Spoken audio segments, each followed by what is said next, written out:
I messaged Venalis. Ahoy, reminder about Mar. It starts in 3 minutes ago. Okay, I'm not even the last one here. Okay, what the I mean, shut up. I've had like 15 fires today. Go fuck yourself. No problem, man. I'm like, okay, I've got 5 minutes. Okay, I can handle this real quick. Okay, I've got 3 minutes. Okay, I can do this real quick. It started 3 minutes ago. What the do you mean it starts 3 minutes ago? I'm sorry. No problem. No problem. So, I mean, honestly, you're going to have time to keep putting out fires because today we're going to start with a full campaign recap. For anyone who has never seen this before or anyone who's forgotten what the fuck is going on, we're going to recap literally the entire campaign. I wanted to make it very brief and it ended up being 6 pages. So I hope you have some popcorn or something. I'm going to give exactly. So basically I've got a huge recap. Then I've got a 3-sentence recap. So if you fall asleep during the big recap, that's okay. I'll clear it up with 3 sentences at the end. Why were you looking at Milton when you said that? Well, I just assumed that he's high as balls. no. Yeah, that's what I thought. By the way, it's probably completely unrelated, but I 100% have Buffalo Wild Wings on the way to my house right now. God. Well, I haven't gotten it in like a solid I haven't had diarrhea in about 2 weeks, so that's about how long it's been. so okay. So I should have been appreciating the time that I had. Yeah. All right. Well, okay, cool. Well, we're going to start with a full recap. So I have a question. oh yeah. Do you want silence during the recap? Like in the narrative camera kind of thing? Or can we jump if we have questions as things come up? Is that okay? Yeah, if I'm saying something, the recap, you're allowed to ask questions. During the narrative intros, it's good for me to be able to get through it because the timing kind of matters. And Totally. Yeah, but during the recap, yeah, if I say something or you remember something, feel free to jump in with a question. Save your applause till the end, please. Save your applause to the end, though, yes. I will get discouraged if you start clapping me off the stage halfway through. I will take that Page personally. 4. Yeah. Okay. So I will start by welcoming folks to our tabletop RPG stream called Monsters Ain't Real, where we use Monster of the Week rule set-ish. We've introduced a lot of D&D rules in to enjoy some good old-fashioned RPG fun set in a space cowboy universe. To anyone new, all the old episodes are up on YouTube. But we're doing a full recap tonight. So if you like what you hear and you weren't spoiled too much, feel free to go check out the old episodes on YouTube. I recommend it anyways, honestly, because it's like 6 pages of recap, but I still glaze over the 120 hours of campaign we've done. Yendar says full recap, so all of my work is pointless now. Yeah, Yendar, you can delete all the other videos and we'll start with this one. No, keep it in. Okay. Okay. I guess we can basically just get started with the recap. It was requested on Twitter that I do a full campaign recap, go over everything that's happened from the first time we introduced your characters up to this point. Don't you dare forget Bill. Don't you dare forget Bill. Don't worry. This is so brief that at one point I say, oh yeah, and there's also an angel named Betty. Like, I try to be so brief and still somehow it was 6 pages. So Bill does not make the cut. Kirby almost didn't make the cut.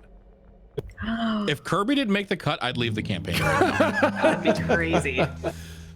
The campaign or the recap suggests Tom is a much more major character than he actually ended up playing. Whoops.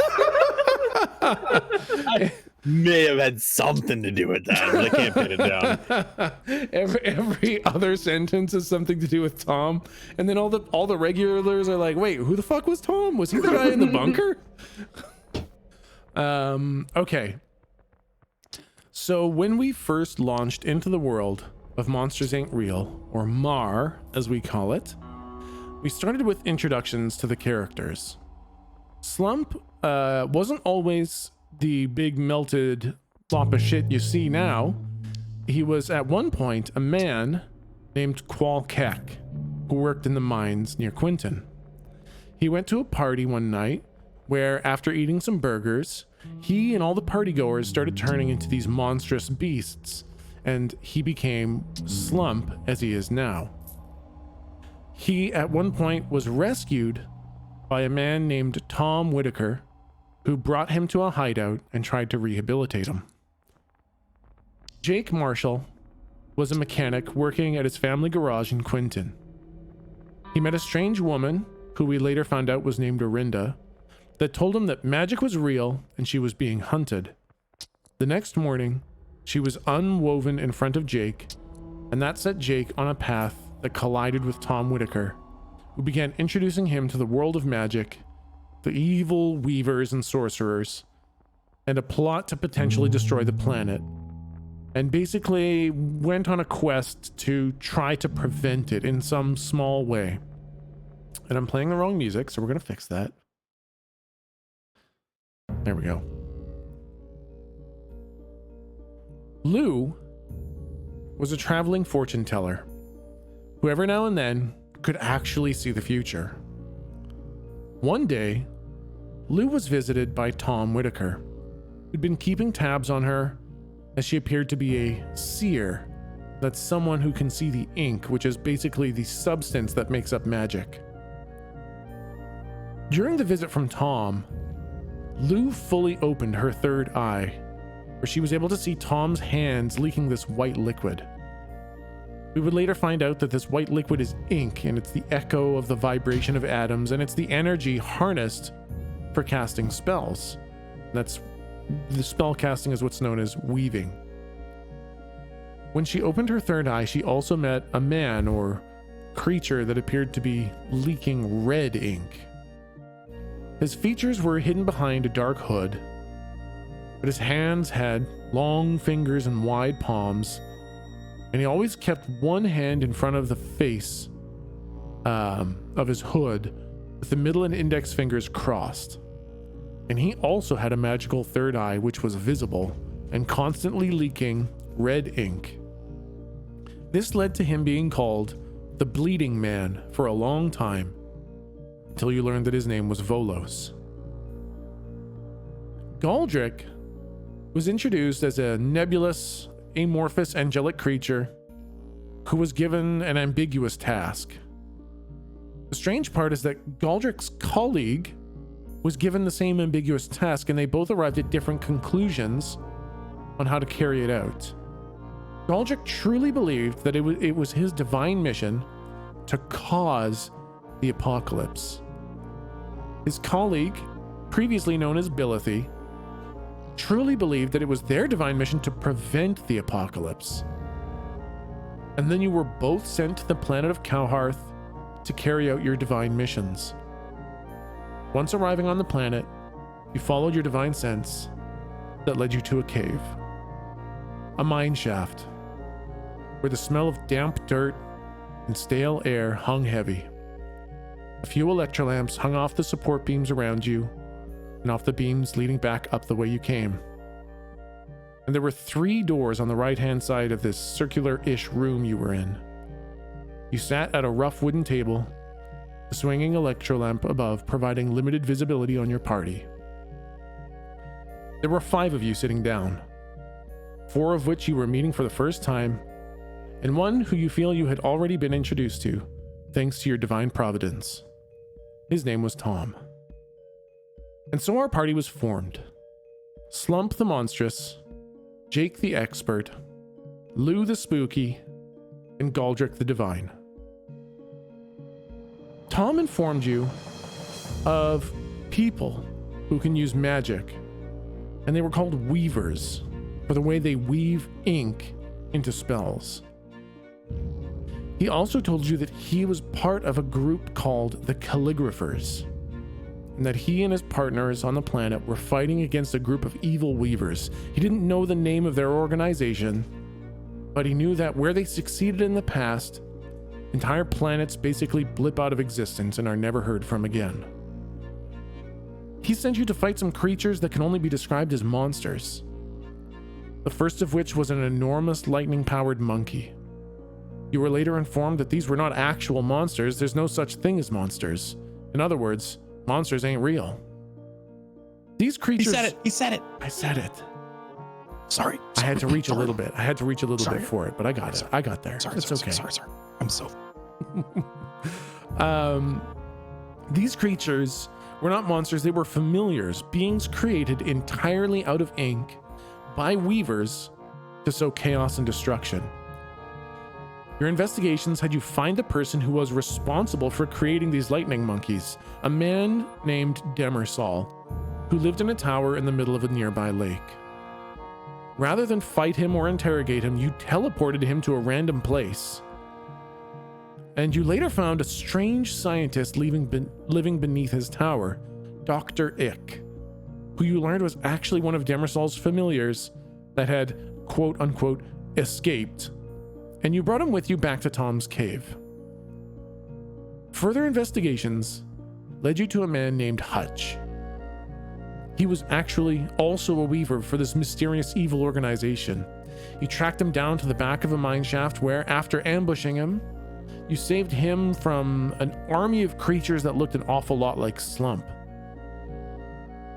Hutch's familiar was actually a giant acidic blob that was currently rampaging through the hospital. Tom had taught you that the only way to truly defeat a weaver or their familiar was stick an item in them called a sealing nail. This prevented the familiar from being rewoven or prevented the weaver from being resurrected. Unfortunately, this acidic blob was something else, and sealing it would not work. You instead had to lock it in a space coffin and steal off the mortuary in the basement of the Quinton General Hospital. At this point, you came back to Tom's cave and found Tom wounded near death. Demersal had tracked Dr. Ick and attacked Tom. After Tom regained his senses, he let you know that he had no partners on the planet. He was the last calligrapher left alive here. He just didn't want his organization to appear vulnerable in case you had been spies set against him, or in case anyone else wanted to take advantage of it. He tried to create the illusion of a organization. And this is where you began learning of the workings of the campaign. Tom sacrificed the majority of his ink to allow Lou to contact another person, also named Lou, so you call him Lou 2. Lou 2 gave you a lot of information. You learned that the world was broken and that there were 5 pieces needed to bring it back together. He told you that the 5th piece was named Kerr, and the code word that they were using to prove allegiance to their evil organization was Numasu. You also learned that the evil organization was placed into phases. The first phase was chaos and destruction, helmed by chaos weavers, designed to destabilize towns so that the people lost faith in their political leaders and lost faith in local law enforcement. Then it was time for phase 2. Phase 2 weavers were known as mind weavers, and they were designed to take over towns. They had the powers of mind control and would sway entire towns to vote them into power and kick out the local law enforcement. Once the mind weaver had control of town, they would call in the military force called the TAC to take military control of the town. The TAC is also the place where the Phase 3 weavers were found. These are the military weavers, armed with the ability to weave entire armies, vehicles, weapons, and perhaps more. Armed with this information, you left the town of Quinton for the town of Farwater, where a Phase 2 weaver was currently taking over the town. When you arrived, you found that a Phase 1 monster was still wreaking havoc as the Phase 2 Weaver named Garvin was still trying to take over all the mines and dismantle the law. You destroyed and sealed the spider monster ravaging the town of Farwater. Then you killed and sealed the Phase 1 Weaver responsible for it, Ellie Kurtz. Then, before handling Garvin, you went back to the starting town of Quinton to talk to Tom and visit your old friend, Trooper Kirby, from the Quinton Law Office. Jake refused Tom's offer to join the Calligraphers, and when you went to see Kirby, it seemed like Kirby had actually died. But then it turned out he had actually just become the new sheriff in Quinton, as the old sheriff was horribly corrupt and was already working to sell the town and you guys to the TAC. Kirby was dealing with another outbreak of those weird slump monsters at a place called Steve Sports' Nash Club. You put down the monsters there, but you learned that more had headed north towards Farwater. You returned to Farwater to deal with Garvin, only to find the town besieged by those escaped slump monsters. They were attacking Garvin, which was the first time that you guys thought perhaps these slump monsters weren't familiars at all, maybe not part of this evil organization. You defeated the slump monsters, and then you killed Garvin. In the process of killing Garvin, you also released his primary familiar, the woman of Jake's intro, a woman named Orinda.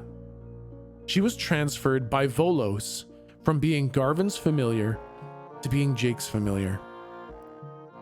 Once Garvin died and Phase 2 apparently stopped in Farwater, you realized that Phase 2 had basically been completed and Phase 3 was about to begin. The TAC showed up in large military vehicles, led by a massive dump truck looking vehicle with a man named Mad Merlin Hodges playing heavy metal songs as the military rolled into town. They raised a great black wall around the town, and they chased you guys and the remaining townsfolk of Farwater into the basement of a refinery. Once in the basement, a terrifying heavy black smoke crept in.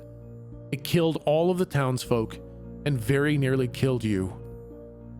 Once you escaped thanks to Galdrick's teleportation and you used Lou's visions to look back and see a black prism in the middle of Farwater. In that prism was a woman, and the woman was using the smoke to drain the life out of the people of Farwater. This is where you learned the name of the organization, the Arish Kigal. And you know that the name of Kerr instills fear in the Phase 2 Weavers. And you know that completion of Phase 3 is the killing of the people in town. You began to wonder how the slump monsters fit into all this, and considered they may be someone trying to fight back against the Arish Kigal. Some investigating taught you that an interstellar gang called the Yo-Yo Boys was dealing a drug called Star Spice that was definitely causing people to turn into slump monsters. You headed back to town, or you headed to a town called Keithton to ingratiate yourselves into the Yo-Yo Boys ranks. While there, you managed to stop another Phase 1 Weaver named Jessup, and you used a spell to free Orinda completely. No longer anyone's familiar, just a person. Armed with your initiate's yo-yos to go join the Yo-Yo Boys and learn what the hell is going on with the Star Spice, you headed to the town of Eldam, where you were to meet the leader of the Yo-Yo Boys. On your way there, you stopped in at Quinton, and you met with Tom, who had previously been captured by the TAC but now escaped, and Betty, and this was Galdrick's angelic friend Billithy, now wearing a female skin suit, calling themselves Betty. Once again, refusing Tom's offer to join the Calligraphers. You parted ways with Orinda as she donned a classic 1920s detective outfit and joined the Calligraphers along with Betty. You used a favor from the bleeding man, Volos, to go visit Lou too in search of answers. You wanted to go to Eldam as prepared as you possibly could be. You used your one and only precious favor from Volos to visit Lou inside his space bar, tended by his lifetime partner, Mr. Vincent Locke. Lu2 spelled it all out for you. The universe was once whole, and there was only one ink. It was called the Prime Ink. Something happened a long, long time ago that shattered the universe into 5 pieces. 5 separate inks, colored white, the one you currently live in, red, the ink that Volos seems to be living in, blue, green, and gold. Each ink has one ultimate weaver, a weaver so strong that they can weave in all 5 colors. Lu2 calls these planar keys and believes that you need all 5 planar keys to rebind the ink back into the prime ink. Lu2 knows that Kerr is one of the planar keys and is leading the Erish Kagal. You know that Volos is a planar key as well. But before the prime ink can be rebound, it's important that the world doesn't end. Lu2 informed you that there are many apocalypses currently brewing and that you need to stop them, or else the rebinding can never take place. The first and most urgent apocalypse to stop? The Spice Apocalypse. Star Spice is so dangerous that it could end everything and stop the plans to rebind the prime ink. As such, Lu2 suggested that you follow the path ahead of you to investigate the Star Spice and the Yo-Yo Boys and the Slump Monsters, starting with the town of Eldom. And that brings us very close to where we left off. You went to Eldom to meet with the leader of the Yo-Yo Boys and find out where the Star Spice is coming from and why people are making slump monsters. Unfortunately, things didn't go quite to plan, and while you sabotaged your chance to meet with the Yo-Yo Boys, you did manage to kill a Phase 3 Weaver. Having lost the thread of the Star Spice, you picked up back on the trail of the Erish Kagal. You visited the law office in Eldom to investigate the strange plague of rats and diseases spreading through town, which to you guys smelled an awful lot like Erish Kagal machinations. You were instructed to go see Dr. Rhonda Maxwell at the Eldom Grand University. And that's where my normal recap will pick up. So here's the quick TLDR before we jump into the normal recap. This is the time to wake up if you've been sleeping. Have you been talking? Oh my god, my Discord's muted this whole time. Oh no. Okay, you know what? That's fine. That's fine. Here's the 3-sentence recap. Oh no, it just remuted. Oh, fuck! Okay. I love you. I love you. I love you. The universe is comprised of 5 different colored inks. You need to bring about the apocalypse that results in the binding of all 5 inks. You also need to stop all other apocalypses that will interfere with your plans. The Spice is an apocalypse that needs to be stopped now. After that, you will find Kerr and convince them to help rebind the ink. Kerr is very high up in the Erish Kagal. That's the TLDR. And now, let's do a recap of last time. A more standard recap of what happened, because last time you guys made a massive campaign decision and you didn't even know it. It breezed right by you guys. It was kind of hidden, but you were presented with the option of pursuing Dr. Rhonda Maxwell's mission or going and finding out what the guy with white sneakers was all about. And you made the decision.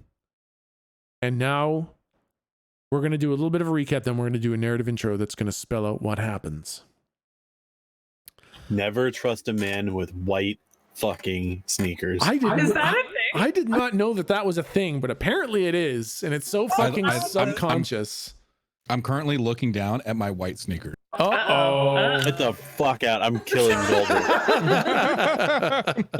Golden. Okay, so let's... Oh yeah, we can keep that same music going for the recap. Last time, you guys made your way to the Eldom Grand University, a large white stone building in the center of the city. Upon entering, you found the students quietly shuffling around in makeshift hazmat gear. You discovered that making sound in the halls caused a swarm of rats to attack. You made your way to a philosophy classroom where you found the room had been soundproofed and the classes were going on as normal. After leaving the philosophy room, you made your way to the medicine classroom where Dr. Rhonda Maxwell was giving a class. You also noticed that Mad Merlin Hodges was there. The guy on the dump truck playing the heavy metal back in Farwater. And he appeared to be a pretty decent dude, just trying to learn and meet people while working for the TAC as a military bard. At the end of class, you saw some chubby looking nerdy guy with thick Coke bottle glasses and white shoes go talk to Dr. Maxwell. You saw in his book that he had determined through statistics that the plague could not be natural and was being directed. And after seeing you guys, he scampered away. You talked to Dr. Maxwell and decided to help her get some rat samples and carry the plague down. Decided to help her get some rat samples that carry the plague from down in the sewers. You then left the university without pursuing the white-shoed individual. This, without your knowing, was probably one of the biggest decisions you have made to date. There was a massive fork in the road, but you didn't know it was there, and you chose a path. Now, you're in the sewers, having fought off a giant swarm of rats, or rather, less fought off and more survived the pack until something came your way and scared them all off. And that something is headed straight towards you. And that's where we will pick up after the narrative camera. It's narrative camera time. Okay, I'm calling it right now. Yep. It's gonna be an 8-legged spider with white sneakers. That tracks. Yeah, get your theories out now before it all gets spoiled, because we're spoiling stuff in the narrative camera here. Have we cut anyone in half? It'll be them with metal spider legs. Oh. Okay, here we go.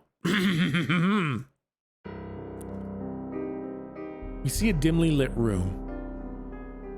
There are multiple computer screens on one wall, giving the room a dull green and blue illumination as code scrolls across them. On the left wall, we see small metal drawers. A person bursts into the room and drops a pile of books. There isn't enough light in here for us to get a good look at the individual, other than they look a little frumpy. Then we catch the side of their face as we see the light of the monitors glint off their Coke bottle thick glasses menacingly. They begin pulling open the metal drawers, and inside are small cloth pouches. The person picks up a pouch, then they check some numbers on the front of the drawer. Then they put the pouch back in and close the drawer. They open another drawer, check some numbers on the front, and then they put the pouch back and close the drawer. Finally, they pick up a pouch, check the number, and they put that pouch in their pocket. They check many, many, many more of these small metal drawers along the wall. The vast majority they end up putting back into the drawers, but precious few they put in their pockets. They pull out a hack jack, a small pen-shaped piece of tubular metal from which a holographic display pops out. And the display shows a clear as day picture of Slump, as you guys were standing next to Dr. Rhonda Maxwell. They zoom in on Slump, they spin the hologram, and they turn the hack jack off. They walk over to the computer screens, and we see a grin start to peel across their face.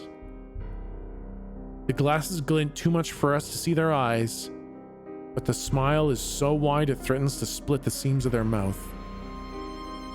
They enter a few lines of code with lightning speed, and on the screen we see 5 timers pop up. The top timer starts counting down from 6 hours. The next one is counting down from 7, then 8 and 9 and 10. We follow this person out of the room. They put on a thick, heavy fur-lined coat, exit into a classroom, then exit into the main hallways of the university. They exit the university, step into a hover car. The boxy yet sturdy car elevates, then takes off, heading north.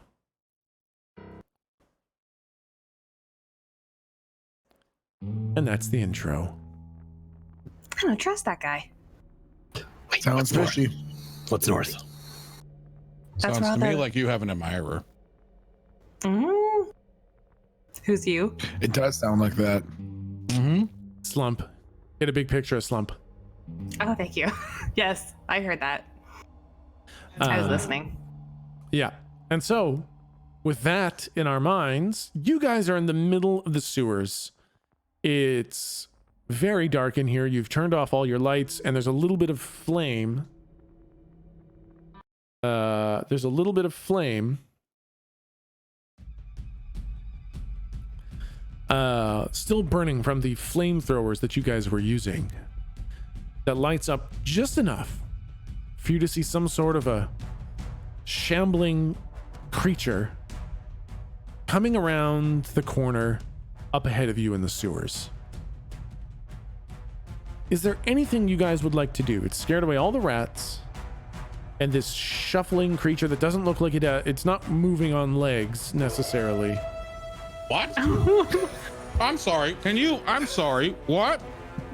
Rat King! And it's about to come around the corner. Would you guys like to do anything? Guys, should we hide? We can tell pretty conclusively that it's going to see, like, it's coming. It's not just going to stop again. We can pretty easily tell by the way that it's walking. Yeah, you can pretty easily tell it, like, you guys made a lot of noise, and this thing seems to be seeking the noise that was made. Okay. The first thing I want to do right off the bat is Slump, how healthy are you? Full everything, I think. No, sorry. I got, actually, I have no idea. My answer is I have no idea. Okay, sounds good. I think you got 2 armor taken off last time. Okay, that's what I thought, but I didn't know if it was 2 armor or if I'd gone down to having taken 2 health. Yeah, no, just 2 so armor. then I'm, Okay, in that case, I'm going don't I have to 5 health and how much armor do I have? You I thought I have had 5 harm and 7 shield, but I think that might be too much. you Might be have 5 15 harm now. Oh god damn it. Hold on. I thought I had a good enough memory. Give me a second to pull up my actual notepad. Yeah. Jake lays down and starts pulling like dead rats to cover his body, like I'm hiding in snow Okay, or like yeah. leaves. Gross. 15 hit points, 7 shield. So Yeah. I'm down to 15 hit points, 5 shield. Yeah, exactly. I want to look at Jake with the most disgusted fucking look I've ever had in my life. It doesn't have fucking legs, y'all. That's fucking weird. I want to shoot myself in the foot with one of my healing bullets. Okay. Was there a roll for that, or is that just fucking do it? The way you and I did it a while back, as you said, I have 3 of them per combat. That's remember? right. Yeah, that's right. Yep. So you heal for 2, I believe. Like you do 1 damage and then you heal for 3. Okay. And none of us can hear. That's right. There's an incredible bang as this flintlock pistol smashes the black powder. There's a blinding flash and a loud crash, and all of your ears are ringing a little bit. I want to look at Slump and say, that was probably a good idea. Slump is like hovering his hands over his ears because it was just so fucking loud, and he just goes, "Mr. Teeny Tot, what the fuck?" You hear from the pile of rats that's sort of like shuffling still. Jake's just going, mop, mop. Trying to clear. Yeah. What the fuck are they still alive? Chicken rats. What does the tunnel look like again? Like, are there little alcoves that one can duck into, or is it just like a smooth tunnel thing? This is mostly smooth. There's a little bit of like a trough full of filth in the middle, Right. but other than that, it's just kind of a straight sewer that you're standing in, and then comes to a T intersection up ahead that goes left and right, and from the left-hand side, this thing is shuffling around the corner. Damn. How big does this thing look? It looks tall person-ish. Not slump big, but probably taller than Jake. I'm fucking hiding. Well, you can do what you want. That's just the only I was gonna say, call, you're right. are there places to hide in this sewer? There's like there's the trough of filth in the middle. There's covering yourself in dead rats like Jake. Why don't actually, you know what? Why don't you make a perception check? Yeah. Sorry. Yeah. So Slump, do a roll d20 plus sharp, and we'll see what you can see for a hiding spot. And Jake, you know what? Why don't we do a? Oh boy. Can I help somehow? Because I was looking around the tunnel That's as a well. bummer. Okay. Yeah. Roll it again. Slump. I'm rolling an advantage. Yeah. Exactly. Okay. Hey. Much Here's better. what I had. Here's what I had as an idea. Yeah. If I figured Slump would be smart enough, is that Slump would take off his shirt and give it to either Jake or Lou. Or no, sorry, he wouldn't. Nope, I was getting ahead of myself. So here's the idea. So Slump is going to lay in the trough of filth, Okay. face up with his arms and legs stretched out, and he's going to take in as deep of a breath as he can to blow out his gut as much as he can, so he literally looks like a corpse. Oh. And then I figured I'd have Galdrick hiding under my shirt, making vicious little sounds like he's a rat or something, some small sewer creature eating the corpse. Okay. I dig it. So I think Jake is hiding under a pile of dead rat pieces. Slump is bloated dead bodying with Galdrick hiding under his shirt. Slump, if you don't mind laying like horizontally across the tunnel, then I'll just like lay behind you, and you can be like a barrier cover. Oh, I see. Okay. As after you have to show Slump because he's a little slow, he sort of nods his head like you are mostly convinced that he mostly understands. And then I'll say that he does that. I'll say at first he doesn't really understand what she wants, so he sort of lays down with his elbow on the ground, his hand underneath his chin, sort of like he's laying on top of a piano. Perfect. And then when she sort of gestures like, "No, you have to actually lay down, idiot," then he's like, "Oh, okay." And then he's providing cover. Okay, awesome. I love this. All right. Yeah. All right. Hold on. I definitely would like, if I can I call down Bill? Oh shit. If you would like to, yes. I want to call down Bill, but I want to call to the butler and say, send him down in mute mode. Smart. Just a sec. I've got a little bit too much feedback there. In mute mode. I don't know. Just mute him for 30 seconds. All right, I'll stuff something in his mouth. The mute mode is. That'll work. That'll work. All That'll right. work. That'll work. He'll come down with a big rag stuck in his mouth. Okay, sounds good. Bill with a big wet rag jammed in his mouth shows up. Okay. Stop talking. Stop it. Shut up. Shut the fuck up. Shut up. Okay. There's a big thing over there. I need you to run past it. That's it. I take the rag out of his mouth. What the fuck you mean? Just got to run down there? How big the thing is, big boy? You trying to get me a kill by someone? You so crazy? No. Listen, on the other side of him, I get my gun out and I hold it to his head.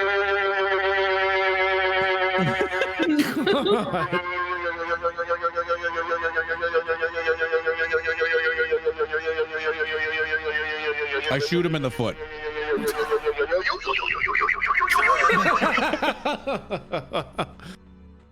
Just go that way. Hurry up. Run fast. Okay. It's probably gonna hurt. Just and I kind of like shove him, like, you know, like just go. He immediately like turns back to cover the distance again and says, Say the magic word. Please, Bill. Okay. he's got a big smile, gives me a little thumbs up, and just starts old man hobble jogging down towards that side of the hallway. Okay, I would like everyone to roll plus cool as a stealth check at advantage because Bill's creating a distraction for all you guys. So roll plus cool at advantage.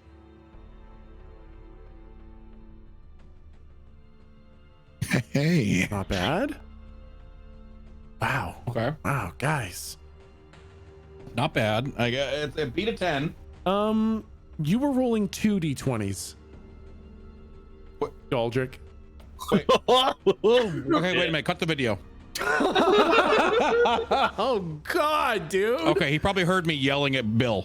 Yeah, I was just gonna say, basically, I'll take the first one. You rolled a 2 and a 6. But I think as a group, What did I tell you about stealth rolls? I know, man. You were not fucking kidding. So I think as a group, though, we've got 16, 21, 10, and then fail. So as a group, your group stealth collage is pretty good. So what happens is Bill goes running off into the distance and kind of runs around the corner. And you hear a lot of squeaking of mice and rats. And then you don't hear Bill anymore, but you don't hear any sort of tearing or rending of flesh. You hear kind of like a thud of a small, very small Vietnamese man falling over. But that's about all that you hear. Well, shit. And then it comes around the corner. And you see a towering pillar of rats knotted together, half melted into each other. A smattering of eyes and mouths and teeth and multiple tails. And it is absolutely a rat king. Rat King! This is what happens when you get too many rats all mashed up together. They get tied up together. They bite into each other. They heal into each other. And you end up with this lumbering mass of half ripped to shred rats that vaguely resembles a somewhat humanoid looking giant rat with no legs, just many small feet slowly shuffling it along at its bottom, almost like a slime composed of rat bits. Skitter, skitter, skitter, skitter. And it starts coming down the sewer towards you guys. And it's got this big, long snout composed of a bunch of snouts and asses of other rats.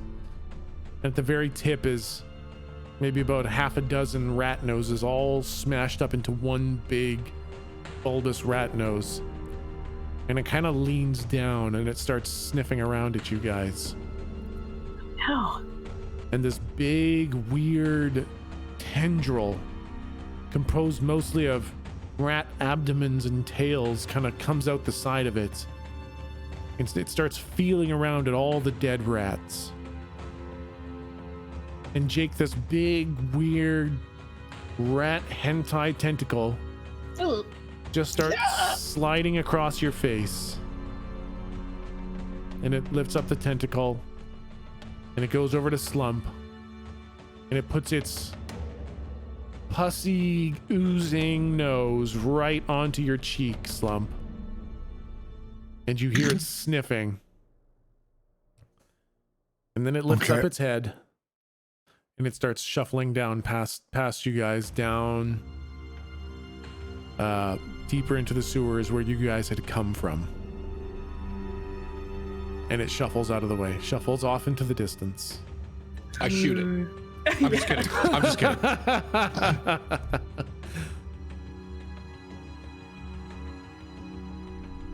I think Slump is just going to keep laying there. He does not Totally shocked. decide when hiding time is done. So he's just going to sit and wait. Galton probably just fell asleep.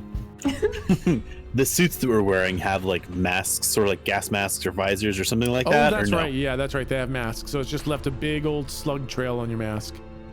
Nice. I'm gonna slowly part the rat pile so I can sort of watch it go, I guess. Yeah. And just kind of lay there, because fuck that. Okay, so We'll definitely wait until we hear the last footsteps. We can't hear it walking anymore. Oh, you guys are too fucking smart. Okay, so you see it shuffle off into the dark, and then you hear the squeaking and the thunderous rumbling of the ocean of rats Oh, shit. as they come up behind it, just slowly marching along. And you guys feel thousands of rats crawl over you, worming their way through each other, under you, under your arms, between your legs. They scamper over your masks. Slump, you actually have a hole in your suit, so one or two actually... Oh wait, you're not even wearing a suit, never mind. Yeah. They're just crawling all over your shit. All right. And these are not Slump is- clean rats. These are rats that have Slump- definitely been running in the trough of the middle of the sewers. Slump is his only impulse is fighting the temptation to giggle because it's all those little tiny little rat feet all over him. Yep. That makes sense. And sure enough, this wave, you feel like it goes on for so long. The rats are just piling over and over and over you, and it almost feels like water. It almost feels like undulations of piles of rats going over you. Sometimes they're getting kind of pushed from behind from this wave of rats, and then sure enough, eventually all of the rats have passed you, going in the same direction as the Rat King. And now these sewers are completely silent.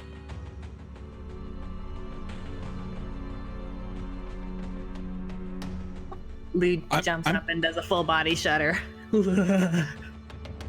I'm kangarooed right now. I'm definitely just asleep. I'll say that Slump, when he figures the coast is mostly clear, is going to look up kind of, and then look back towards Lou and Jake, and then point towards where the giant rat pillar went to go, friend. Not Look, yet. no, sorry, buddy. Not yet. Well, what should we do? Is that the one that the lady says that we should kill? I think she just wanted a sample right now. I say we go back and report our findings and give her some of this goop. Yeah, Slump thinks that probably sounds less like a total party kill. Yep. Fucking yup. Yeah, Slump is good with the plan of getting the fuck out of there. I'm lightly snoring, but I agree. Okay, you guys want to leave and head back to the university, or? Yeah. I'm gonna grab a quick drink. Yep. Okay. Stealthily and listening for mini rat Yeah, beats as we go. Is the path back away from the wave of rats that just passed us? Or The way towards- back that you know is following the rats that just passed you. Maybe that's good. All right, that's fine. Yeah. So you guys begin following your path back, and so I guess for the sake of, what kind of samples are you bringing back? The exploded rat pieces, the entire rats, just blood? Just give me a bit of a flavor of what pieces of sample are you picking up? Slump took a big scoop of the central trough water or sludge and just Yep. squeezed it into his pockets. Okay. She specifically said that the rats had poison glands or venom glands. Oh, nice. So I think we need heads or whole rats for some of the samples at least. Okay, so you're getting some as whole of rat as you can. Right, yeah, that's smart. Prioritizing heads. Okay, prioritizing heads. Okay, perfect. That's enough. So you guys start following the path of rats, and you're being cautious and stealthy, so you never hear the rats again. You never start to catch up to them, and you don't hear anything else in here. Yeah, what's up? As we go, if I have anything like a little paint marker or like an arrowhead, just anything to make little marks sort of at regular intervals in the walls, because I think we kind of got fucking lost last time we did this.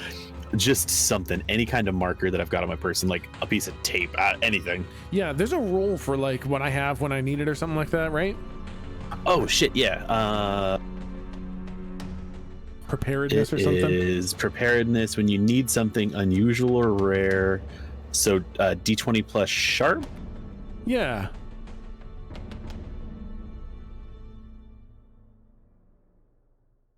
And normally it's on a 10 plus as I have it right now on me. Yeah. And the other one is it'll take me time.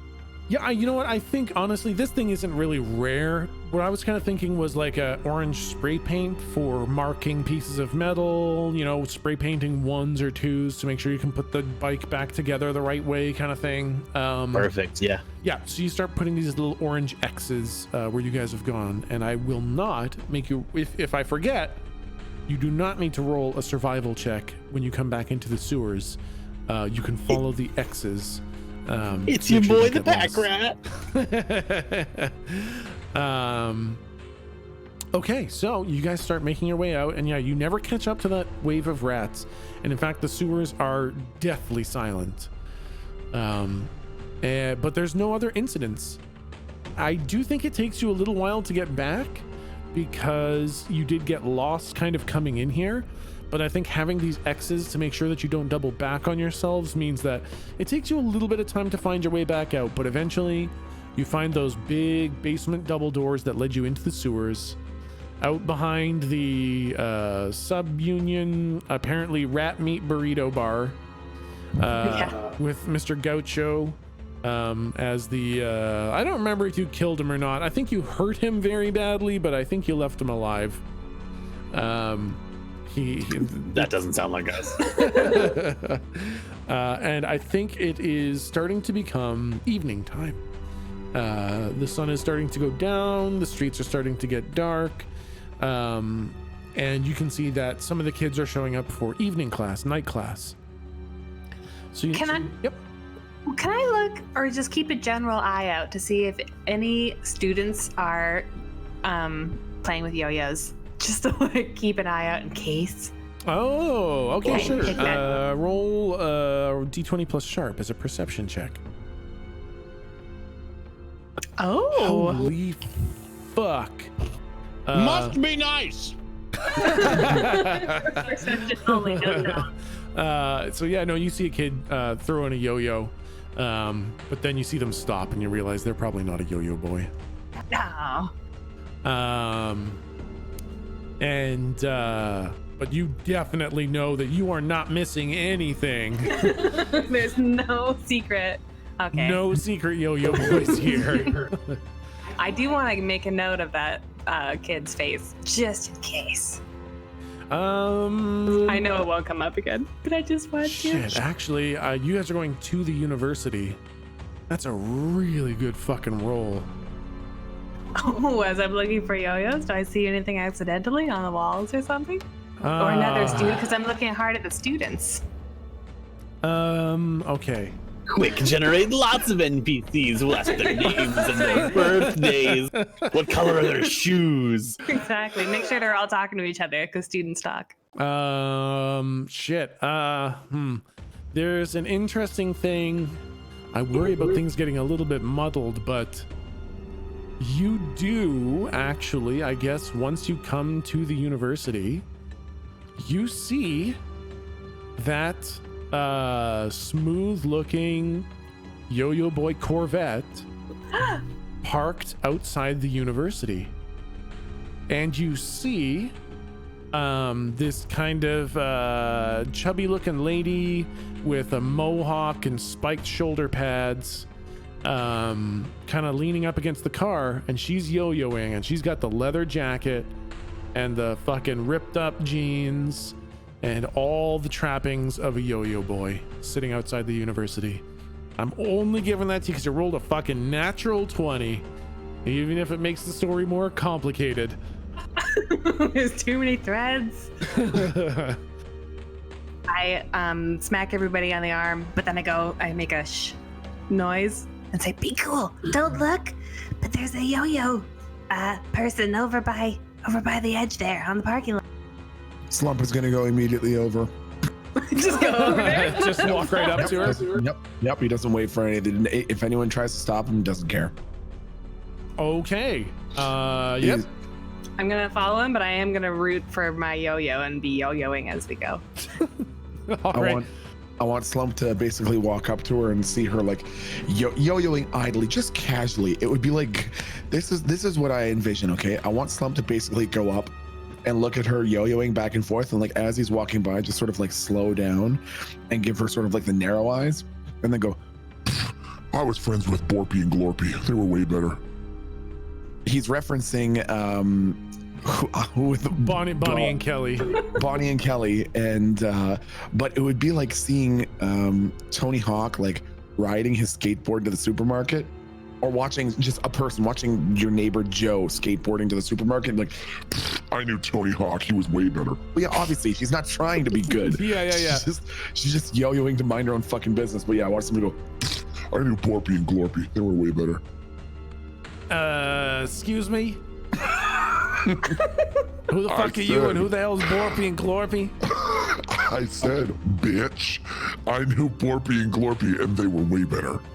Excuse me? They were way better at what? Way better at what? Just being people? I'm a pretty fantastic person, I'll have you know. I'm a respectable person. What they did was art. What you're doing is a medical emergency. What the fuck are you talking about? Call that yo-yoing. You make me fucking sick. How dare you? Who the fuck's this Yeah, you Glorpy were- and Glorpy you're talking about? Borpy and Glorpy. Borpy and Glorpy. They were two of the best yo-yo dogs that have ever lived. I doubt they were any good as me. They moved with the grace of a swan on a lake. You look like a drunk hippo. And she's like, oh yeah? And she kind of gets this like Pokemon glint in her eyes as she busts out 3 other yo-yos and just starts doing the craziest shit you have ever seen. Oh my god! Like these, because these have no strings, right? So they're like fucking, they go in between your leg and over your shoulder and around the car and fucking, they like orbit each other and they're going all over the place. And it's truly an impressive sight. And then like at the end, she kind of snaps them all back up, shoves them in her pocket, and then it's just the one yo-yo that she's got going. I want to like rip Lou's yo-yo out of her hands, messily tie the string around Slump's gigantic index finger, and then he lets the yo-yo go down to the bottom of the rope, and then he just starts like bouncing it up and down on the rope. It's not, or I guess there's no rope. Sorry, yeah. So he basically like uses the magnetic ring, Yeah. and the thing just goes down to the. He doesn't even know. I'll say it. You know what? No, I'm so sorry, but I'll be interested to see where this goes narratively. But I'll say that Slum grabs it out of Lou's hand, tries to put on the ring. It doesn't fit, so he puts the ring on his finger, and then holding the yo-yo like a yo-yo, just hurls it at the floor. As soon as he takes it, Lou's gonna be trying to hype him up and go, "Yeah, Yeah, just wait for this. You're gonna be, yeah, you'll see. Look at this now. And when he does it, I literally want him to look at her and go, Yeah, you ever fucking seen some shit like that? This thing just fucking explodes. The yo-yo just fucking detonates when it hits the ground. And I like this image of you being like, you ever seen something like that? As like a piece of yo-yo falls out of the sky and hits her on the face. Nah, I gotta say, that's not usually a trick people do. Hardcore, right? That's pretty fucking hardcore, but now you can't yo-yo no more. Now who's the loser? Oh, you think we can't fix a yo-yo? This guy can fix a yo-yo? You can fix that? as soon as the both of them say that, Slump's like whole face goes completely pale. Slump looks at the floor and looks back at the what, do we know this person's name yet? We probably don't. Okay, looks back at this yo-yo lady, and suddenly he regains all the confidence in the world. Goes, Yeah, I could fix it. Definitely. All right, roll plus charm to see if you can fucking lie about that. So, Oh my god. that's with +3. Can I help out if I'm hyping him up? Sure. Yeah, roll- need to roll prove at anything to advantage. you. Oh, okay. Okay, yeah, Hey, sure. okay. Yeah. She looks, and you like have so much confidence about, yeah, I could put that together. She's like, well, I guess that's a pretty good trick then. But I'm gonna ask you to back up. I'm gonna need you boys to get the hell away from my car. It's a very nice car. Slump's gonna like toss his head back, sort of sassily, and then say, Yeah, I'd say the same thing if I sucked as bad as you. Sucks to suck, you fucking nerd. All right. What the hell's going on here? What the hell? Who the hell are you? What the hell is this all about? I assume Galdrick's still kangarooing it underneath. I guess so. Galdrick is kind of like, you know when a cat's sleeping against you and then he like does the back roll belly turn, he like just flops to the other side, Yeah. Galdrick does that, but like in Slump's tummy. So I'm assuming she thinks Slump's pregnant. I don't know. But it's moving it. Oh man, that'd be so scary. It's like a full alien moment. I want like as this movement is going around underneath Slump's shirt, he's gonna pat it and go, Shh, shh, shh, shh. I know you're hungry. What the hell's going on here? Unbroken eye contact, and then as she says, "What the hell's going on here?" I want Slump to go and grow his second pair of arms and just start stroking Galdrick under the shirt with his spare set of arms. I think I gotta go. I don't think I can be here for this. I think I gotta go. I can't be here for this. Whatever this is, I don't want anything to do with what you got going on here. I gotta go. Hey, can I come? Hey, wait, before. Yeah, sorry, go ahead. No, I was just gonna say no. Oh, that's mean. I mean, shoot your shot or whatever, right? I mean, thanks anyway. That's fine. I'll stay here. What? Wait, before you do go, he mentioned earlier how he knew Borby and Jorby. Yeah, those names don't mean anything to me. I thought he was burping. They were, well, he was that also, but they're also pet names for Bonnie and not Kelly. Barb. Kelly. Kelly, it's Bonnie and Kelly. Were you trying to tell me that Bonnie and Kelly were better fucking yo-yoers than me? Well, he was. I don't know. I want Slump to say, They put their lives into those yo-yos, you'll never know. You know what? You know what? You make a good point. I don't think anybody cared about yo-yos as much as they did. They were absolute fucking garbage at it, but hell if they didn't try with their whole hearts. We were friends of theirs, and they told us to come to this town and seek you guys out if we wanted to learn more about yo-yoing. Oh yeah, man, we were gonna set up at that bar and the whole fucking thing just burnt down. So I guess we're not doing that shit. Yeah, what the hell was that all about? It's crazy. That's If our I favorite know, man. spot. You were set here. Who are you? Who the hell are you? How do I know that anything you're saying is real? Because right now you've just done a bunch of weird shit where you blew up a yo-yo and petted your weird growly belly with your extra arms that no normal person has. Impressive, right? It's impressive, but also like I don't want to be here for this. Slump says, You think it's impressive what I can do with one yo-yo? Just wait if I had 4. Can I see yours for a second? No, you can't see mine for a second. These are expensive. I saw that was a yo-yo boys initiate yo-yo you just destroyed. The fuck is that all about? Well, all right. Let me know if you change your mind. All right. Well, you had one initiate yo-yo. Why the hell are you here? What's this all about? This is very weird. Where's Ma? Where's Ma? He's inside. Where's Ma? He's inside. Inside where? Inside where? Inside the university. Where inside the university? He's learning. He's learning stuff from books and things. Where? What class? Oh boy. Data metrics. He loves them data metrics. Who's teaching it? There's a lot of questions. I'm not sure I'm comfortable answering all these questions. Who the hell are you? Fuck you. Yeah, now I'm sure I'm not good at for answering any more questions. Fucking rude. Okay, no, I'm sorry. I'm just hungry. And I like rubble around in his belly. I just kind of wiggle. It's super fucking weird. This is so unsettling. So, I mean, I kind of asked once, but now that you see what we're working with here, are you sure I can't come with you? You're part of this group? What's weird about you? We got forearms, belly man. The lady seems nice enough. What's wrong with you? Well, yeah. You have any, Really want to open that box? you have anywhere more private we can talk? I mean, I guess we could probably go inside. There's the private data metrics class. So the classroom's probably empty. We can go in there. Oh, heck yeah. Let's do that. Come on, walk and talk. Okay. And you guys start heading into the university. And instead of taking a left to go to the medicine room where Dr. Maxwell is, you take a right. And you head to the data metrics classroom.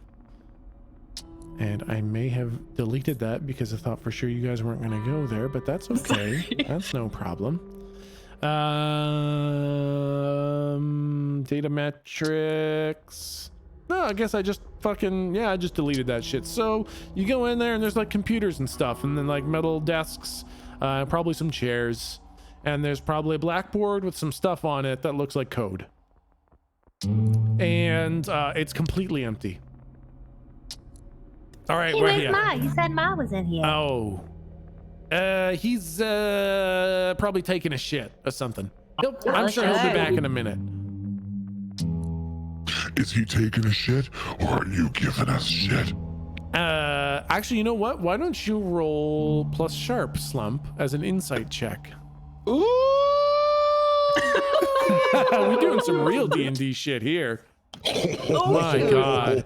Yeah. +0. Yeah. No, she is absolutely lying about where he is. Ma has never taken a shit in his life. Ma has never taken a shit. So you can tell by the way she's kind of looking around. She's looking at kind of a wall panel at the back of the room. When you asked where Ma was, she was kind of looking around, and her eyes definitely settled on a panel in the back of the room, and you can tell for sure she's lying about where Ma going to take a shit. Okay. I want to. Yeah, you know what? Fuck it. I'm guessing she's only got 2 arms, right? That's right. I want to grab. Okay, there's gonna be a lot to coordinate. Maybe Slump will have to do a special roll for it. With arm number 1, lower right, I want him to grab her belt. And the only reason that he's doing that, or whatever article of her clothing, it could be her collar, just to prevent her from going anywhere. Mm-hmm.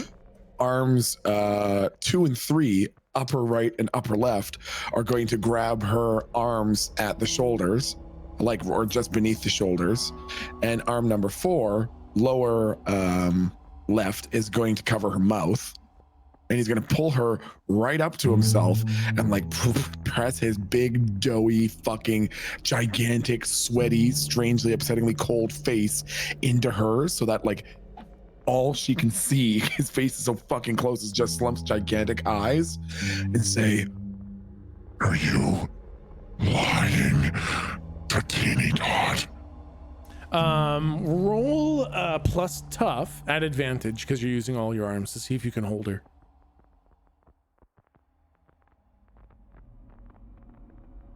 Oh my god. Okay, the rolls are here tonight. So you grab her, and just as an instinctive reaction, she does not want to be grabbed. Yep. And she is fucking strong. Okay. So you realize this is not just grabbing a person. You suddenly have to literally use almost all of your strength to hold her. She is fucking strong. But you do hold her. Okay.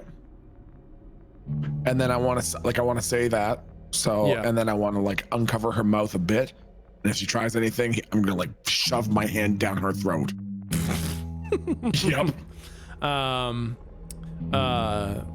She's like, I don't know where Ma is. He's probably not taking a shit. He's probably dealing with something.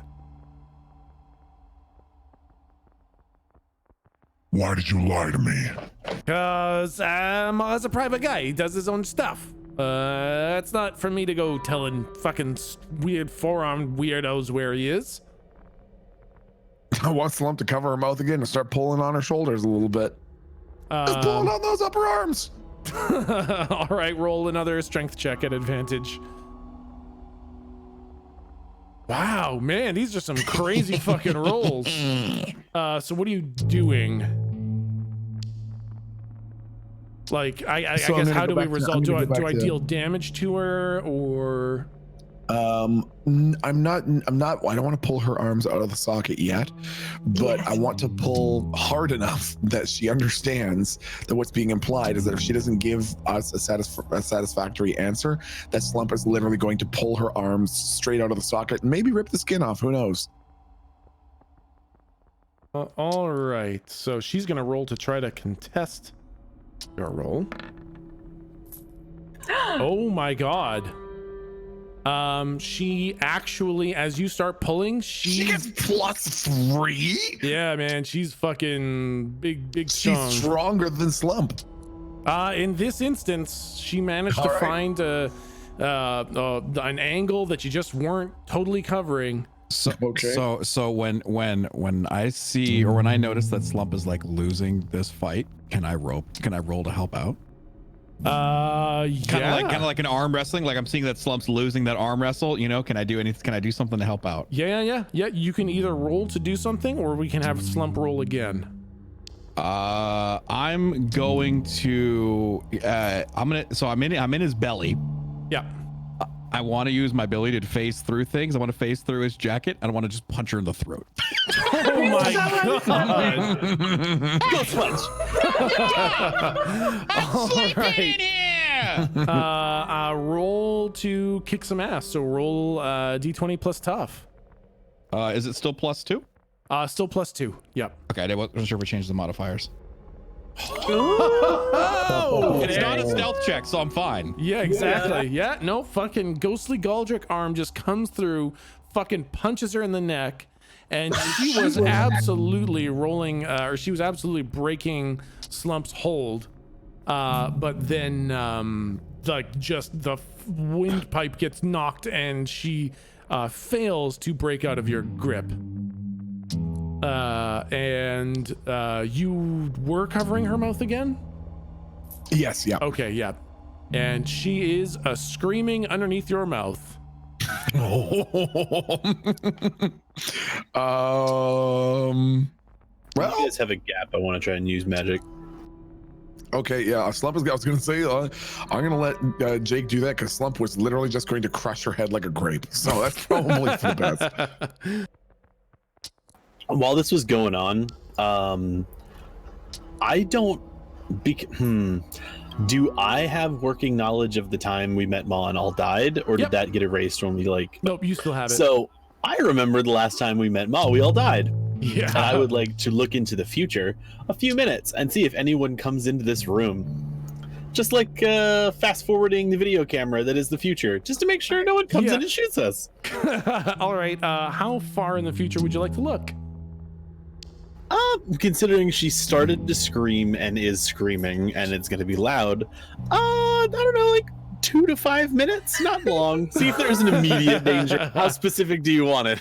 Okay. So she's screaming, but her mouth is covered, so she's not making much noise yet. Then go ahead and roll to use magic. D20 plus weird plus super wizard.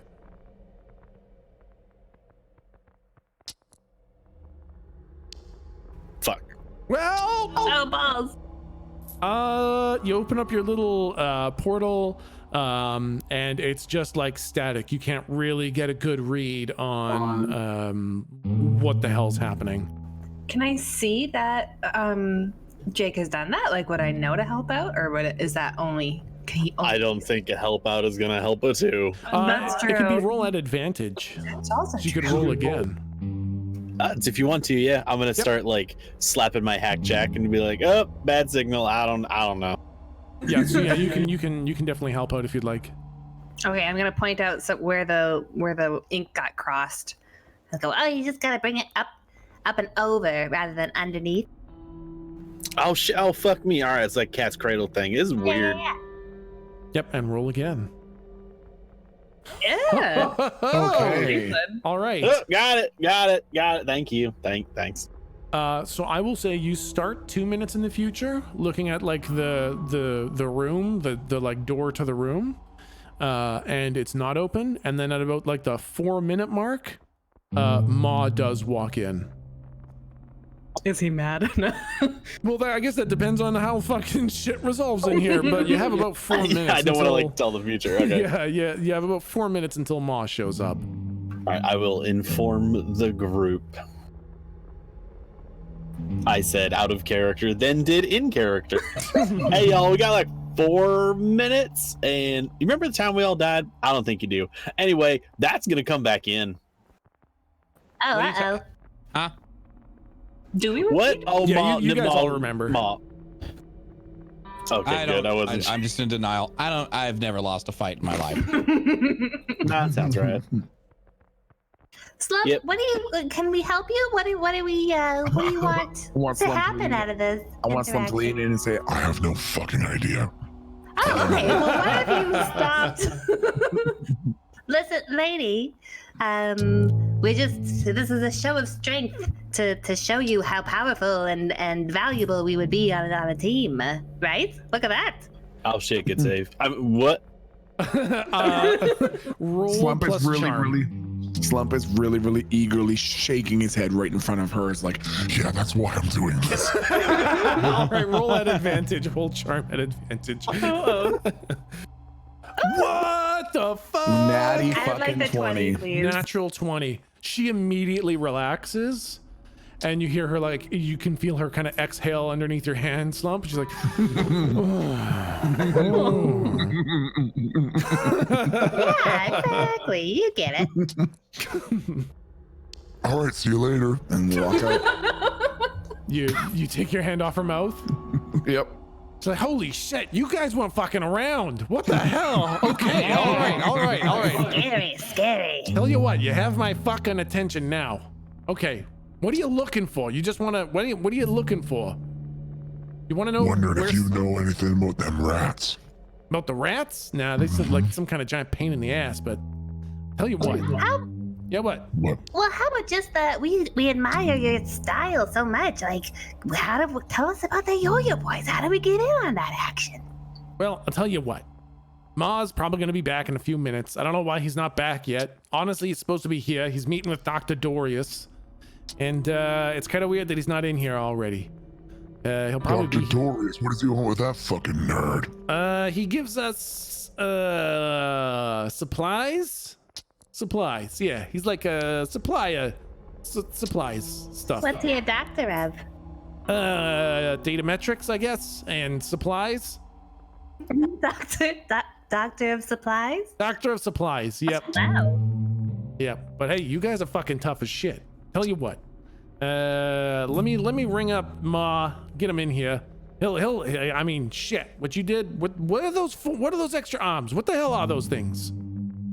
I want Slum to like retract them and stick them out like really like rapid fire. Oh, gross.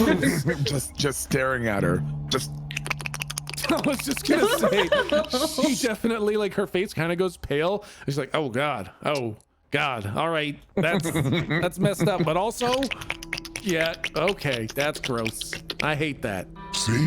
I start making that same sound, but from within the belly. Oh See?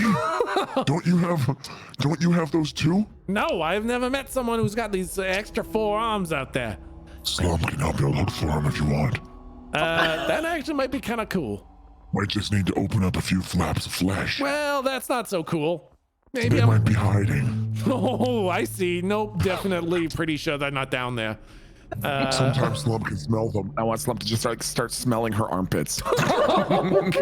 She like backs away and kind of like pinches her arms next to her sides and furiously starts texting on her hack jack. And you see it's like, Ma, get your fucking ass over here right now. We're in the data metrics room. Fucking get here now. You know the scene in Ace Ventura 2 where he's like coming out of the rhino's ass, you know, Yeah. and his arms are like flying everywhere. Yeah. I kind of want to have my arms face through, and I just start flailing my arms like that as if I'm an additional 2 set of baby arms. Oh, gross. And while this is happening, and these sweaty little arms are struggling and flailing, I want Slump to like loosen his grips on her arms, not enough that she could break out, but just enough that like it's not. She can feel that he's relaxing a bit and go, ooh, that tickles. Sure enough, a minute later, you see Ma come through the door, through the same door that you guys came through. Ma has the fucking revolver, laser pistols strapped across his chest. He's got the half Kano face from Mortal Kombat. He's got the kind of black leather jacket, slick back hair, and looking all fucking ultra villainy. Comes in and he's got 2 yo-yos going just totally passively. And he comes in, he says, "Hey, Chatters, what the hell's going on here?" And Chatter says, we got like some people here. They were asking for you. They talked to like Bonnie and Kelly or something. I don't know. They said they were here to meet you, and then the bar burned down, so they couldn't find us." Then Ma turns to you guys and he says, "All right, what's up? Who are you? Why are you here?" I want Slump to soothe on the other 3 members of the party. Okay. So he's basically gonna look at them while soothing and say, Hey, don't worry. Slump's got this covered. and I want Slump to like believe him. I want Slump to like straighten out his collar and like dust off his shoulders a little bit. Yeah. And then just sort of like walk up to within a respectful distance of Ma and say, What's up, you silly pipe-hitting bitch?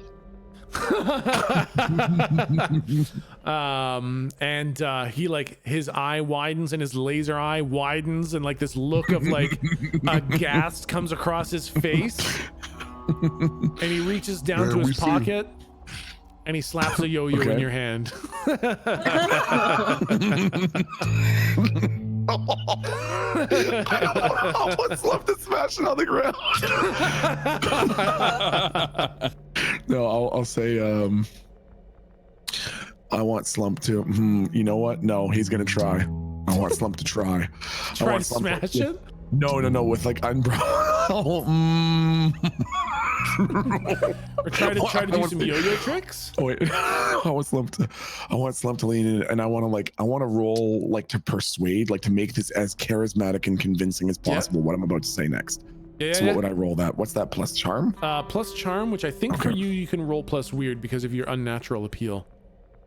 Oh yeah. Oh yeah. Yep. Oh yeah. Okay, so I want Slump to lean and say, You want to see something I guarantee you've never seen anyone else, not even Prospect for the Yo-Yo Boys do.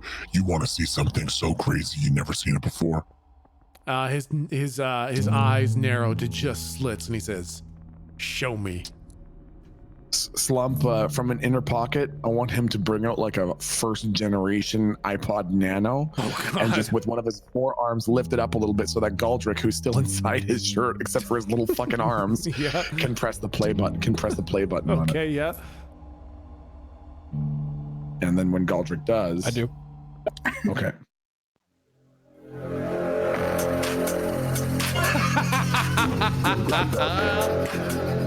I'm gonna show you something you've never seen before. Slump moves back and forward across the room. Chris crosses his legs. He starts to like pop his shoulders a little bit with a beat.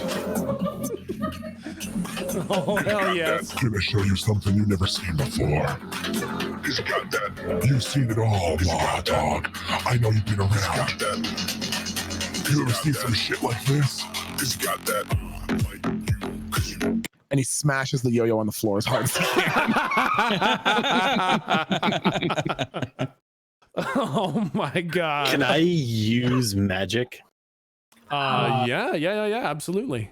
So when he smashes it on the ground and it starts to explode, Yeah. if I'm fast enough, I want to grab the shrapnel and hold it in place and like slow down the explosion, and then maybe like rewind it a few times, like remixing with the song, and then just let it blow up. Okay, yeah, roll to use magic. That sounds fucking cool. If you fail this, I'll hate you forever. Hey, My man. 19. Yeah, My man. as this fucking iPod Nano is just jamming out this fucking greasy ass beat, Slump is kind of popping his shoulders. The yo-yo goes down and fucking detonates on the beat. And as it starts to explode, it slows down and the shrapnel kind of slows down in the air and then kind of rewinds back into the yo-yo and then explodes again as the beats is like fucking sing. And it's like explode, come back, and then it just explodes into pieces. And there's some extra little sparks as it does. And Ma looks at you and he's like, all right, that was pretty cool. That was pretty fucking cool. I'm not sure how you did that. How did you do that kind of coming back and blowing up thing? Good yo-yo dog never reveals his most secret tricks. Of course. Well, Got a question for you, Ma Dog. yeah, what's up? Had a run-in with Borpy and Corpy. Yeah. Bonnie and Kelly, gotcha. Yeah, back in Flapwater. Yeah, Keithton, Yep, and they got us to handle a situation for them. Something with a beepy boopy dog hooked up to computer, who dickies and kilobytes, went and were being bad dogs, taking all your tasty powders. And then Slump went up and said, and Slump ripped his foot off and drank all of it. And then the biggie dog came down and Slump said, you should be our friend. And he said, all right, but Slump was just kidding because he's best friends with the yo-yo doggy boys. And then he ripped his chin off and drank him too. Now we're here. Oh, yeah. You helped Jessup, you helped Bonnie and Kelly with like the Jessup thing and Talos the robot with the things in his leg. Yeah, totally. Well, that's great. So you got the spice then. You guys brought back the spice? Oh, of course. All right, great. Who's got it? What the fuck did we do with the spice? I don't even. I gave it to Slump as a gift, I think. Remember when I went in the bathroom, murdered them both, took it, and then gave it back to Slump because they slighted Slump? Yeah, then I think Slump ate a bunch and then gave it to Lou. Oh, yep, that's right. Yep. Yeah. Lou was like, maybe I should hold on to that for you. Exactly. How long does Soothe last? I don't know that it has a duration. It just fucking does exactly. it. Yeah, exactly. Okay, well, if it's not gonna stop me from like moving, which I guess it wouldn't, it just calms me down. But I'll hold up the I'll pass the spice directly to Ma, actually. Okay, yeah, he reaches out his hand, he picks it up, he's like, it seems a little lighter than I remember, but maybe Bonnie and Kelly. Remember the part where I had to fight a Roby dog and drink his fucking heel? Yeah. You know? Yeah, I remember that. There was some collateral damage in there. There was spillage, and Slump wasn't about to scoop some sand into here and spoil the product. Hey, I appreciate that. Well, you know what? You dealt with Talos. You dealt with Jessup. And then there were some other things that I had written down, but honestly, I wasn't planning on showing up now, to be totally honest.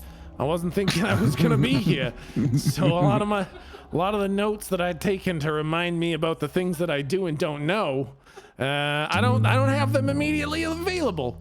So all of those things sound really great to me that you're saying. Maybe we can come back next week. I was gonna say, what if we meet you at your hideout later? No, you see, there's this thing where you guys did something that I know about that I'm really upset about. Oh. Yeah, so I can't let you join the yo-yos. What'd we do? That's a really good question, and I've got it on my notes. I remember I was sleeping, and then I got a text, and so I like. It wasn't us. I got the text and I wrote it down. And I was like, remember this. If you ever see these guys, remember this thing. but then I Nope. forgot it, and it's on my note at home beside my bed. So It doesn't matter. well, I think it does. So I can't let you be Yo-Yo Boys, but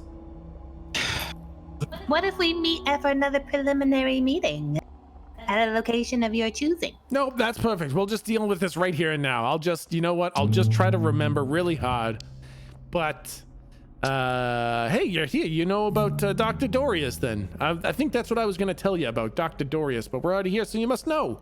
Well, which ones? There's so many doctors. Dr. Dorius, Dr. Maxwell, Dr. Flinkenflong, Dr. Ping Pong, Dr. Oh, you know Dr. Flinkenflong. Yeah, Dr. Pool Noodle, Dr. Washcloth. Dr. Washcloth was like fired last week. He doesn't work here anymore. Well, he's not working for the college, but he's working for Slump. I see. Want Slump to do a bunch of really vague and seemingly kind of sexual, but completely unintelligible hand motions, and then like a wink and the guns. Like, you know what I'm talking about. All right. Well, okay. Well, I mean, anyways, yeah, I was just gonna tell you about Dr. Dorius, but you must already know about him if you're here. Oh, only vaguely. We hear he helps your organization sometimes. Well, I mean, okay, tell you what. I can't let you become Yo-Yo Boys for a very good reason that I just can't remember right now. But you know what? You got that bomb-ass fucking yo-yo move, and you did help out Bonnie and Kelly, and you brought back my supplies, which is great because I can't find Dr. Dorius anywhere. But tell you what, if you guys are looking to deal a little bit of the star spice around, we'll be okay with that. You guys have earned your slice of the star spice action.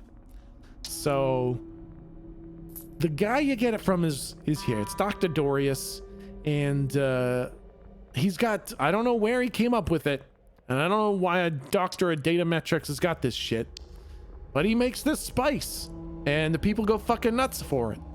It's been a huge boon to our business. Name a Yo-Yo Boys going up in the rankings. So if you guys want to start slinging star spice around, just come up and see Dr. Dorius anytime. I mean, you know, anytime that we're not here. Or maybe we are. Maybe we make a trip of it. Maybe we all get a pizza or something. Oh, that's nice. You know what? That sounds real nice to me. man. Yeah, we'll get a pizza next time. I'm assuming Dr. Dorius comes back. I don't know where that asshole is. Yeah, hey man, we actually got invited to this music show. We can all go hit up music show, do a little yo-yo, Jim Jam, pizza, and meet up at. That sounds amazing. You guys are good guys. Slump can show you how he can eat a person. What? Figuratively. What? From All his- right, see you next time. From his coming here. Yeah. All right. Anyways. Well, Mr. Ma. Yeah. So is a doctor did he just come to you with were you looking, did he come to you with this product? Why did he seek you out? All right. Well, okay. Now this doesn't make us look good, but you gotta look at it like, don't look at it. Listen, college students are highly impressionable, right? They need all kinds of stuff. They need, listen. It was a business thing. They need all kinds of things to relax or stay up or whatever, right? So we sold some stuff to some college kids. And when we were around here selling stuff to college kids, Dr. Dorius kind of caught us a little bit, and we were going to kill him because, I mean, shit, we can't have like professors knowing what we're doing. But then he actually offered to help us, and he told us about this star spice.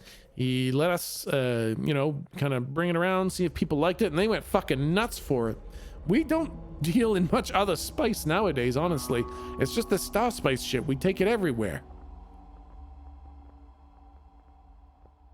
How y'all get this stuff off planet though with customs and shit? Like, isn't that hard to do? Yeah. Basically, we kind of run the monopoly off of Cowhoth. There's a couple other people trying to market it around on the planet, but off the planet, we're the only ones. Past the chain of broken hope, we are the only ones. So he's the only one making it. It's not coming from any other spot. No, yeah, I mean, we've had a Oh, couple wow, of people that's try to make it, but no one, they can make stuff that tastes like star spice, but nobody can make it with that kind of addictive property. That was a slump that Slump was under as well. That's the stump the slump was under. But that's what? That's the stump that slump was under as well. Slump and stump. Slump had condensation. Okay, bye. What? Hold on, just a sec. I think there was something stuck in my ears. That sounded like a bunch of garbage coming into my head. I don't understand what I just heard. There was a stump? All right, see you later. All right, that sounds great. Thank you, Mr. Stump or Slump. I'm not sure which one's you. Okay. Yeah, no, Dr. Dorian's making this shit. It's fucking fantastic. Sells like crazy. I think eventually, like, I think you got like a tolerance to something to it, because like sometimes we just stop getting orders from places. Oh, that's strange. Yeah, we have no idea why that would be. Nope. Hey, what are Dorian Dog's office hours? I mean, usually he's here right now. He doesn't have evening classes, but he usually hangs around so we can come up and pick up some more supplies. But I mean, usually he's like 7 a.m. to 7 p.m. kind of guy. Oh, okay. Well, maybe we should come back tomorrow. I mean, yeah, you guys can come back. Thanks for the spice. We're not going to come back. We got enough supplies till next time. But yeah, you guys want to pick up some supplies from him? Be my guest. If we want to get, like, do you need us to check in with you or anything like that, or meet you at a time or anything? No. I mean, hey, if we see you out there, we'll just tip our caps, tip our yo-yos to you, and go our separate ways. You guys are cool by us. Wow, thanks. Hey, no problem. Yeah. Thanks for bringing back the spice and dealing with the Jessup thing and the all that shit. And cool trick. And I would not mind if maybe someday you taught me how to do it. If you play your cards right, maybe Slump will. All right, that sounds good. Hey, you know what? You guys are a good bunch. You're the good ones, aren't you? You know what? Hell yeah, man. Slump feels the same way about you, no matter what Kirby says. Oh, Kirby's been talking shit, has he? That little greasy head, thin, buck-tooth, gap-tooth, no-brain, fucking baby child, prepubescent, fucking facial hair, squeaky-voiced motherfucker. Oh, he knows Kirby. Yeah, nah, I don't really worry about him. Quentin's kind of stopped ordering from us for a while. Oh, craziest thing. All right, sounds good. All right, well, you guys talk to Dr. Dorius, and if he gives you any shit, just tell him, Ma said it's cool, and if he gives you any trouble, then Ma's gonna fucking blow his kneecaps off or something. That sounds great. All right, you guys stay safe out there. You too, love you. Yeah, man, I'll text you for pizza. Yeah. We'll meet up. It'll be pizza, music. It'll be great. And now I guess we'll go and talk to fucking Dr. Maxwell. That's Slump's vote. And then Sounds depending on what Dr. Maxwell says, then we can wait the next day and talk to this Dr. Dorius. Yeah, I want to look for the like plaques or whatever, if they have like staff or rooms or whoever teaches what. Is he actually a doctor of datametric? Yep, absolutely. When you go out of this room and you turn back around, it does say datametrics class. It says Professor Dr. Dorius. Listen, they're all Professor Doctors here, okay? It's just the fucking way it works in Space Cowboy universe. So it says Professor Dr. Tychon Dorius.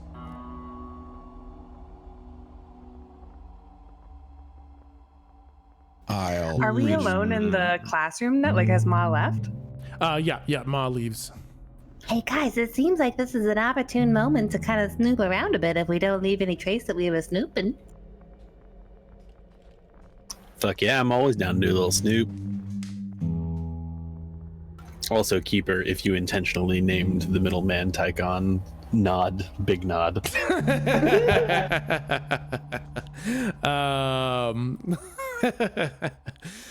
You guys want to look around the place a little bit? Sorry, Slump, you wanted to go see Dr. Maxwell, though. Well, to turn in the... Right, Slump's got surprises for him. And wants him You're to right, pull you're a right. fucking handful of sludge that he has in his pocket.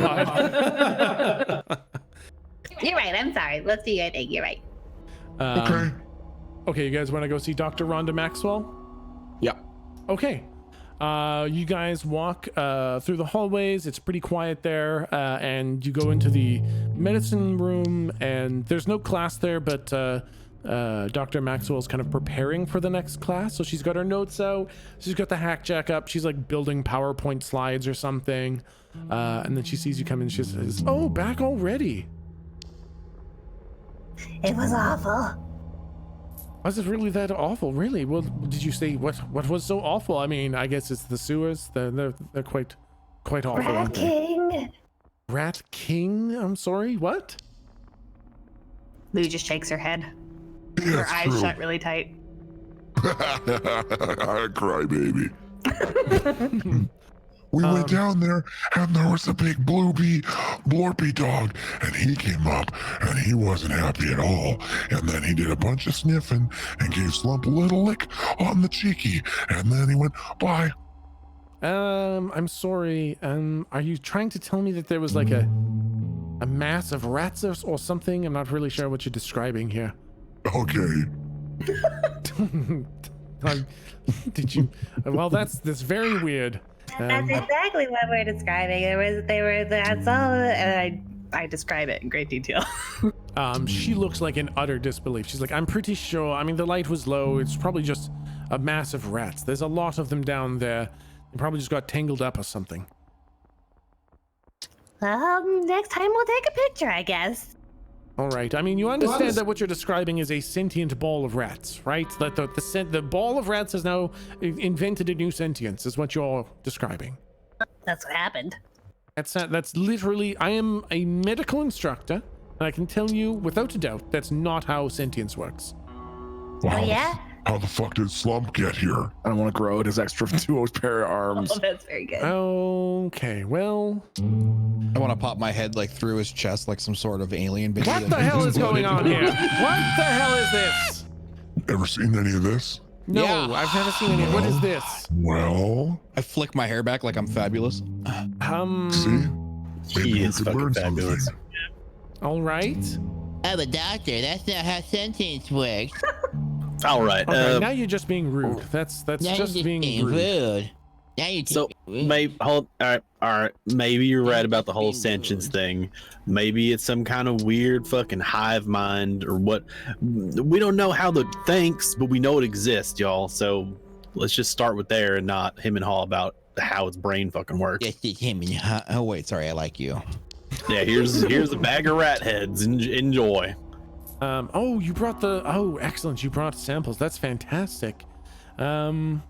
This is excellent. Well, I'll do some studies on it. Some of these are really quite damaged. What the hell happened? This one, it looks like you tried to squeeze it like a toothpaste bottle. Was that on purpose or did you? No, No? Nope, that was Teeny Todd. He did a whoopsie. Okay. I was. Yeah, I mean, you weren't too Science. specific on what kind of sample you wanted, so we just got you, a whole variety. Thought you'd Yes. appreciate it, but Yes, no, this is great. I was mostly interested in the venom glands and their weird hollow teeth. And it looks like there's some in here. Most of them are intact. Some of them are, well, kind of gross.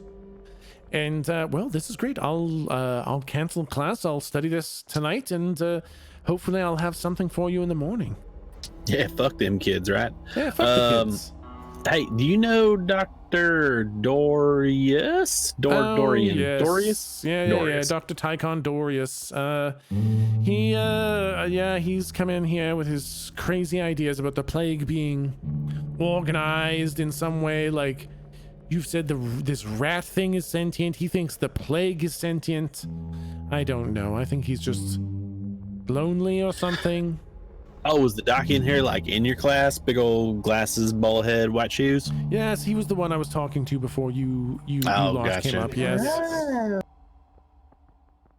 Yes, no, he's a Neat. So he's Dr. Professor. What is he Dr. Professor of? Professor Dr. Tychon Dorius of Datametrics. And he's taking your medical stuff just for giggles? Well, he's trying to learn. He's got this idea that the plague is being organized and moved with some hive mind, and he's interested in my studies on the plague, thinks that somehow between his data metrics and my medicine that he'll uncover some piece of information that raw medicine would miss. So, Well, why not work with him? Why not have all the possible angles covered? well, if one of those angles is that a collection of bacteria have got a hive mind that are specifically attacking law officers, then I'm sorry, that's a ridiculous suggestion. That is not a constructive use of my time. I mean, there might be some other kind of outlier as to why law folks are getting targeted. It doesn't have to be some, like alien bacteria brain shit. Maybe there's something in the uniforms. Maybe there's something they carry. Maybe they just go different places. Maybe they got a smell about them. I don't know, man. Or how about this? I don't want Slump to snap his fingers at Galdrick and point towards the wall. And I will run towards the wall and through it. Bingo. Bingo. Fine. I'll finally slip out full bodied, and I'll just run full bore and go through it. Okay. Her eyes go wide. Yep. I'm like, good to meet you, Doctor of Medicine. Magic shit's real, so cat's out of that bag. Enjoy I'm sorry, that. what? This man is part ghost. I want you to hear screams from the other side, and I come back. You hear screams muffled. I come back, and I'm like, rats. Yeah, when you went through the wall, it was just like a stationary wall of rats in between the walls. Yuck,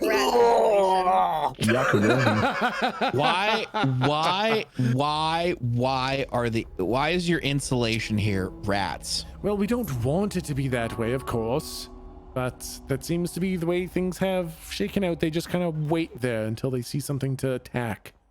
Let's burn down the fucking campus. Yeah. But it's one of the only universities in all of Cowheart. We don't have an option. We have to move the books, then fucking nuke it. I don't know. Well, I'm sure if I could just... It's not the building that makes the university. It's the learning and the teachers and stuff. Yes, well, Yeah. I'm pretty sure... Home is where the heart is. Yeah. No, I'm pretty sure I just need to develop a cure for the plague, and then we'll be fine. I'm pretty close anyways. Oh, great.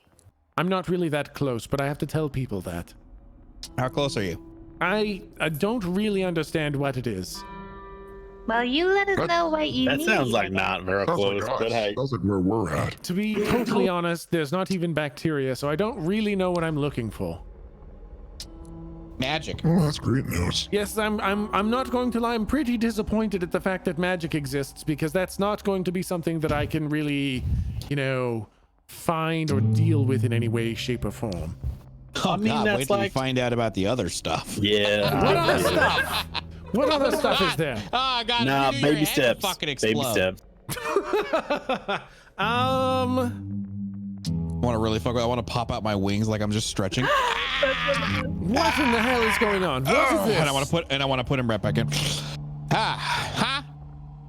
Okay, so I guess I'll just go into the back room and stare at these Your stupid whole rat heads. life has been a lie. Yes, apparently I've been wasting my time because none of this matters. And she's just All right, listen. Okay, throws all the how books about off her desk, and she's like, "Yes, listen, no, this is okay, completely okay. useless." And she just Okay, snaps her hack shack in half. No, it's not. No, Yeah, it's not nobody useless. needs It's not. to learn No, anymore. it's not useless. Fuck medicine. It's not useless. It's all it's not just use, magic it's, now. It's not. Who It's even not cares, useless, right? It's not. It's not. She Wait, no, takes it's off not. her glasses and throws them across the room. I lightly slap her like a light spanking to erotically charge something. Just like stop. Okay, Okay. What? Listen. I can't see you. I Okay. threw my glasses. That's because you're stupid. All right. Listen. All right. What you need. Wait, we can't see? Well, I can see pretty well. How blurry? I mean, they're non-prescription. They What? make me look smarter. Oh, boy. I teach medicine. I have to have glasses. This is a house Well, of cards. it's a good thing you said that because I was going to shoot you in the eye for science. But Okay, that would be bad. no, it's fine. Listen, anyways, listen. It's not that your whole life is a lie, like it kind of is. It kind of feels that way. It's like 90% like that, but 10% of it is real. Okay. Okay. Well, Okay. Now you just have, and I kind of like want to apply to like the science part of her and be like, now you just have more pieces to your puzzle. yes, but I don't understand magic at all. Okay, well, it's pretty simple. Mm-hmm. How about we start here? And I go, and I want to be like, Slump, come here. Uh-huh. I want to walk through, I want to walk over to one of the walls, and I want to like reach into the wall, and I want to grab a rat, and I want to pull the rat out. Oh, goodness. Can you do that, or would it get stuck on the other side? Oh, I guess it would get stuck on there. So you reach through, you grab a rat, and then there's just... As you pull a clean hand through the wall. At least the hand clean. All right, well, that's not. Okay, I tried again.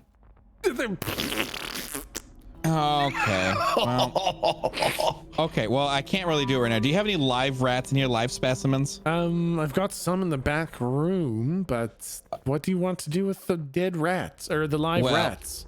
Well, our big boy over there is immune. Oh, that's weird. How can you be immune?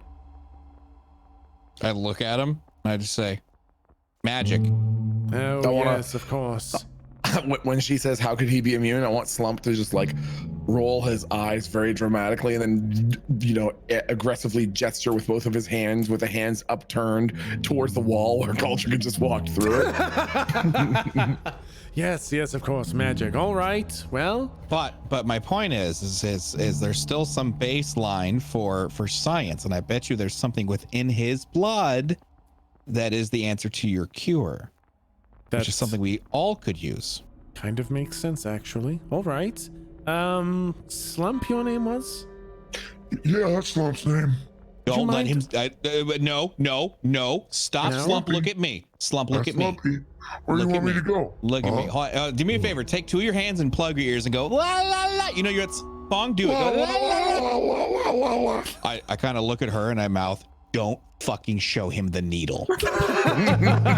She like immediately whips it behind her back and like kind of takes a step behind Slump so that she's out of his vision. And then I think she like moves the needle ever so close, slowly as Slump is distracted, and then goes to push the needle in, and it's just like fucking leather. I want her to roll to see if he notices. Oh, sure. Doctor stealth check. I want to roll to not help out. I want to just like be dancing, like, you know, like look over here. Look over here. I'm gonna take a fistful of granola bars and like hand them to Galdrick. That's very smart. Yeah, no, Don't eat the you doctor. definitely feel the needle. Okay, No, I no, want Slump is like clapping his hands, like watching Galdrick dance, and then he feels the needle go in, and I want to say like she can tell as she's pushing the needle in that it gets suddenly harder because his every single muscle in his entire body tenses up as he sort of locks, and his cheery expression vanishes into a punctuation mark for his mouth, and his eyes go fucking massive.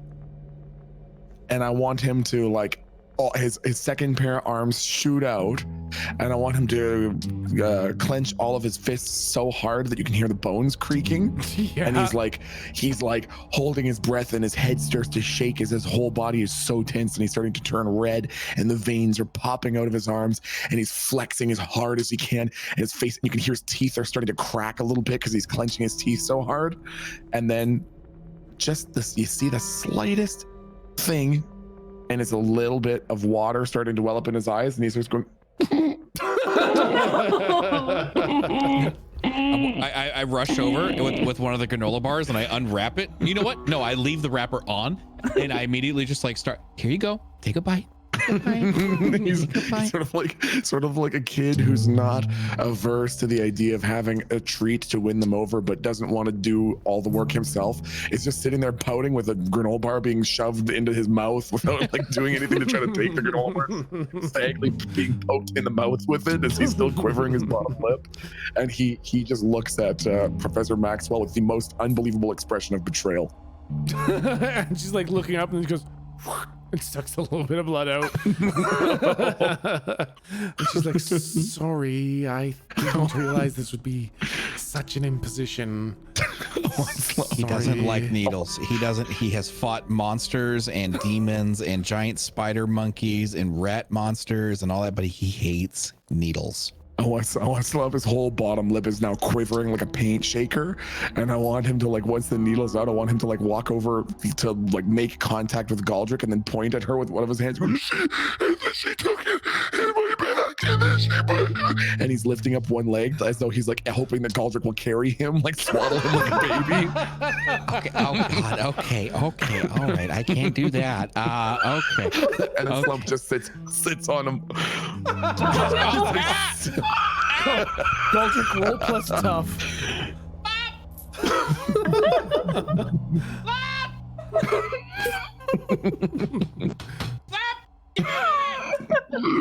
Yeah, it's a bit much for you. You are slowly being squooched.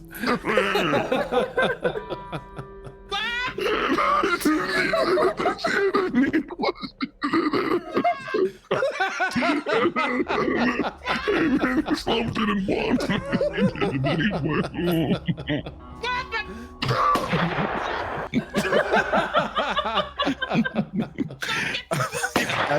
as he's struggling, Slump is just, if you've seen Office Space when Milton is trying to like explain the situation, he's like, and then I'd like to say they said to me that I wouldn't have to switch and that I could stay here, and I actually spoke and they didn't say that I had to go anywhere. So Slump's like, and then she took it and Slump didn't want it. And then she did it. And she came over and she had the needle. And I'm like, I don't understand why. And then anyways, after doing this for like a few minutes until Galdrick is turning purple and blue, Slump will like get up and wipe his face off and stand, and he's like standing behind Galdrick, and anytime Galdrick moves, Slump repositions himself so that Galdrick is Maxwell. When Slump gets up, I just want to look like a fucking cartoon of like Wile E. Coyote when he gets hit by an anvil and his arms are all cartoon sticked up. Like that's Galdrick right That's now. literally the image I had in my head. Totally two-dimensional. Yeah, exactly. I'd slightly look over at Jake and Lou and I'm like, you sons of bitches. I can't pick that ass up. Nope. And Dr. Maxwell kind of backing up towards the door in the back of the classroom. She's like, all right, I'm just going to go and do some research. You'll be all right then, will you? Is this okay? Do you need help? Can we like check on some of the shit you got? Like, do you have any, like, we look at your research, see what you're finding in the venom, see if we can help? Yes, but it's probably all going to be garbage if this is all just magic. I mean, Galdrick said like 80%, 50. It's still important. I mean, shit. I mean, I feel it could be weird. magic making real stuff do things. Real stuff is still involved. Yes, I suppose so. All right. Well, I'm kind of laying across the ground, still like dead, and I'm like, magic is nothing more than the manifestation of the current world physics, altering its existing state. You dumbass! It still has basis. Oh, of course. It's that's how not magic works. fire. It's just a magic spell that creates fire. The fire is still real. You dumb bitch! I'm in so much pain right now. That's still very weird, but okay, well then if it's real, then you probably don't want to come back there because there's probably lots of actual plague back there. He's actually immune! All right, I'll get to work on the blood then. I guess fuck the samples. I'm working! All Bring right! some med gel back! Oh god, my ribs! Just I use told them magic no or ribs. something. I told them no ribs. I hate ribs. I call the butler. Fuck you! I hang up. I have this image of the butler like picking up this heavenly phone and then being like opening his mouth to respond, and it's already hung up. And Dr. Maxwell says, Go ahead. all right, well, I'll give you a call tomorrow, or just show up anytime after, morning. I'll give you a text or call as soon as I know anything, as soon as I figure out what it is in your blood that allows you to be immune to the plague that apparently is magic. I'll tell you if I figure anything out. Hopefully tomorrow I have some advice for you. Okay. Okay. Your number. What was that? Yeah, well, give me share your number with us. Oh, yes, of course. And she gives you all her hackjack number. And then I recommend once we're done seeing her that we go back to Dr. Doriuson's office while it's still nighttime and he's not in there, and do our snooping then. I forgot this is supposed to be spooky university music the whole time. Spooky. Okay. Yeah. So Dr. Maxwell goes into her like medical research lab at the back, and you guys leave and you go back to Dr. Dorius's office, where there's. Can I follow her like to the lab and like peek in? I don't trust her completely. I just wanted to like an eyeful if I can get that. Okay, why don't you roll a perception check plus sharp. I didn't want to slow down your shit. I just totally. have Yeah. hunch. Absolutely. She does seem a bit Ellie-esque. Cock ass fuck dicks. You get a look back there and you don't get a good look, but it looks mostly like what's the word for normal that starts with S? Standard. Oh. Thank you. Looks like most standard fucking research fair. You see like a microscope, some vials that are spinning, a little teeter-totter thing going back and forth. Looks like mostly a standard research lab back there, but you don't get a great look. All right, cool. Thank you. Yeah. And you guys head back to Dr. Dorius's datametrics lab, which has the things that I described before that I definitely remember. Metal somethings and desks and the code or something. It's got all that in there. This is definitely a good time to be snooping in it. When you're Yeah, no kidding. Yeah, absolutely. Yeah. Yep. You guys want to do some snooping around? Definitely. What time of day is it? It's at this point, it's probably maybe close to 10 p.m. or something. Okay, cool. Yeah, let's fucking yote that toast. You want to start doing some investigating? Yep. Yeah. Okay, everybody roll plus sharp. My God, Lou is destroying these rolls today. One of us has to. Yeah. Okay, so you guys are all like looking, like I guess you've all forgotten that Chatters was looking at that back panel on the wall. So you're like looking at the desks and trying to interpret the code up on the front wall. And Lou, you go back to that panel that Chatters was looking at. And sure enough, it's not even a very well concealed door. It's just kind of a door that looks like a wall panel. Lou goes, secret doorway, And taps it and tries to open it. Wait, first I put my like ear. Can I check for traps somehow? Can I like?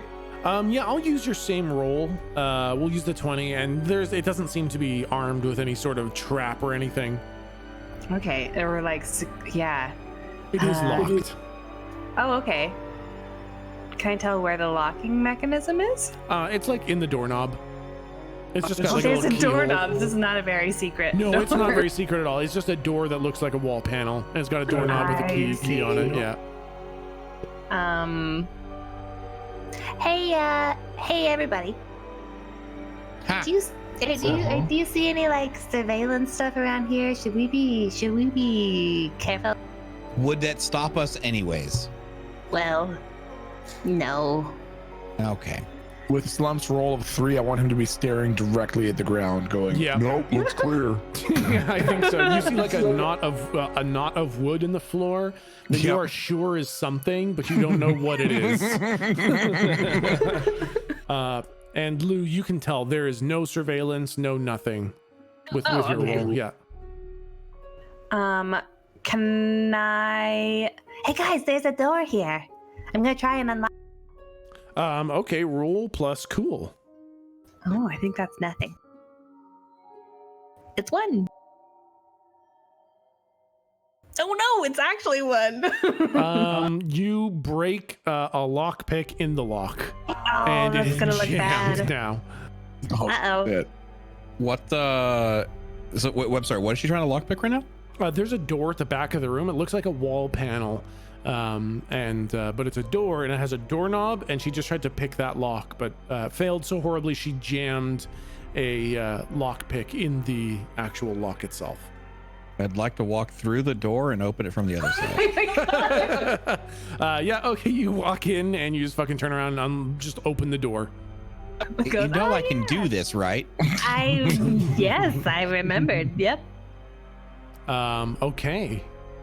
And as you all enter this room, you see on the far side many computer screens with lines of code scrolling by, 5 timers counting down, and the left-hand wall is covered in small metal drawers. Oh, these timers look kind of ominous. Yeah, is there any more data? It's just 5 timers on one screen or 5 screens, or what's up? The other screens just have code scrolling by, and then one screen has 5 timers on it, and it is now counting down around 3 hours. Like the quickest timer is 3 hours, the next one's 4, 5, 6. Okay, I want to set alarms on my hackjack that like correspond to them. Yep. Just so I sort of have an eye on them when we move around. Yep. Can't you access his corn cobs and find out? Can't you? What? Yeah, his corn cobs. And I want to point at the pocket where his hackjack is, despite the fact that you've told him a number of times that you literally fix motorbikes, he just doesn't care. He's still just pointing at your hackjack. Just get inside his corn cob. No, I mean Slump. Uh-huh. All right, let's get inside this corn cob. I attach my hackjack to wherever the fucking input is. Let's see what happens. Yep. All right, roll. What would this be? I imagine plus cool is what I want to knee jerk to. Or plus sharp, actually. Sharp would also work. I'll take fuck. You know what? I guess it doesn't matter with a natural fucking 1. This room is cursed. Accurate. And oh yeah, look, see, gotta log in. I don't know the password. I'm just gonna type like 1 2 3 4 5 6, enter. 0 1 2 3 4, enter. 1 2 3, enter. Locked out. Oh, that's it. yeah. Actually, you know what? I think that's exactly what happens. You try the wrong password 3 times, and it shows that the files are now locked. Oh dear. You got a big old lock on that corn cob, man. Sorry, I couldn't crack it. Slump just stares at Jake for a minute and then holds up his hand like, what the fuck was that? I'll turn back around and like do the hacker like super typing, but I'm doing nothing, and I'm just gonna like look real intensely at the screen and just be like, oh yeah,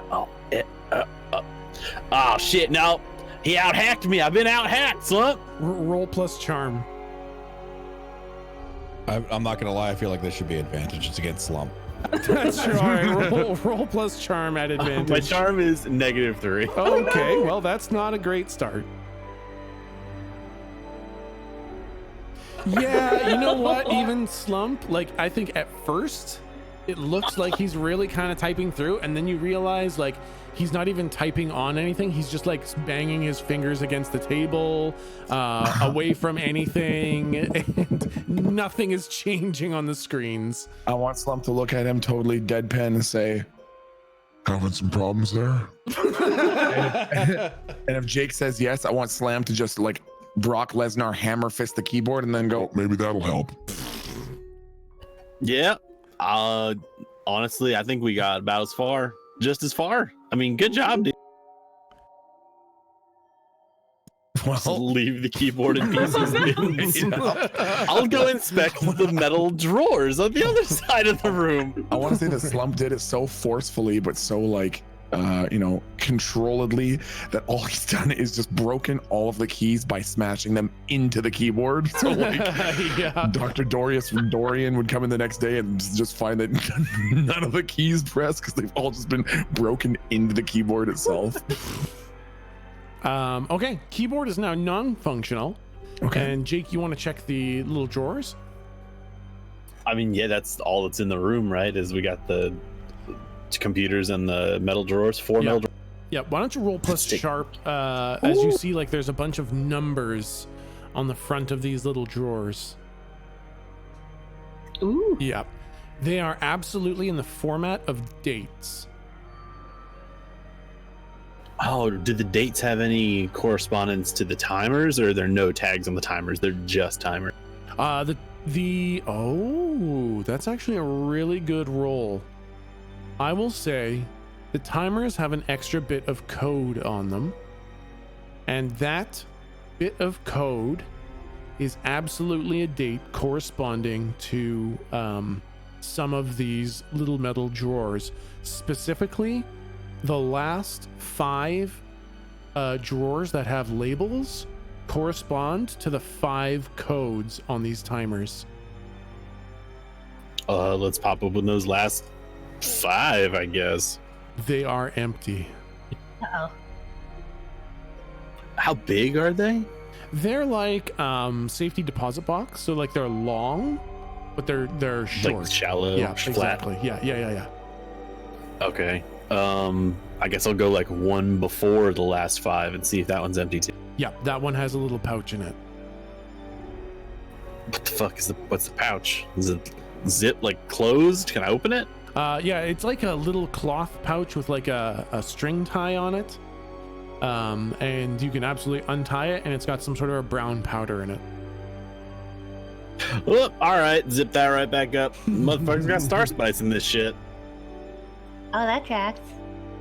Slump can tell if he tastes it.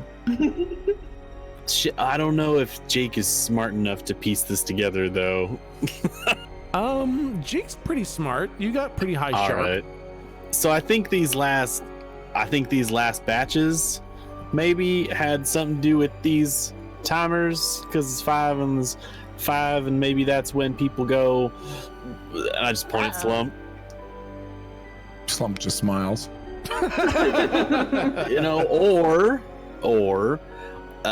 there's some shit with the plague and it has nothing to do with the bags. I don't know. Maybe he's trying to cure the shit with the spot. I don't know, man. I don't fuck.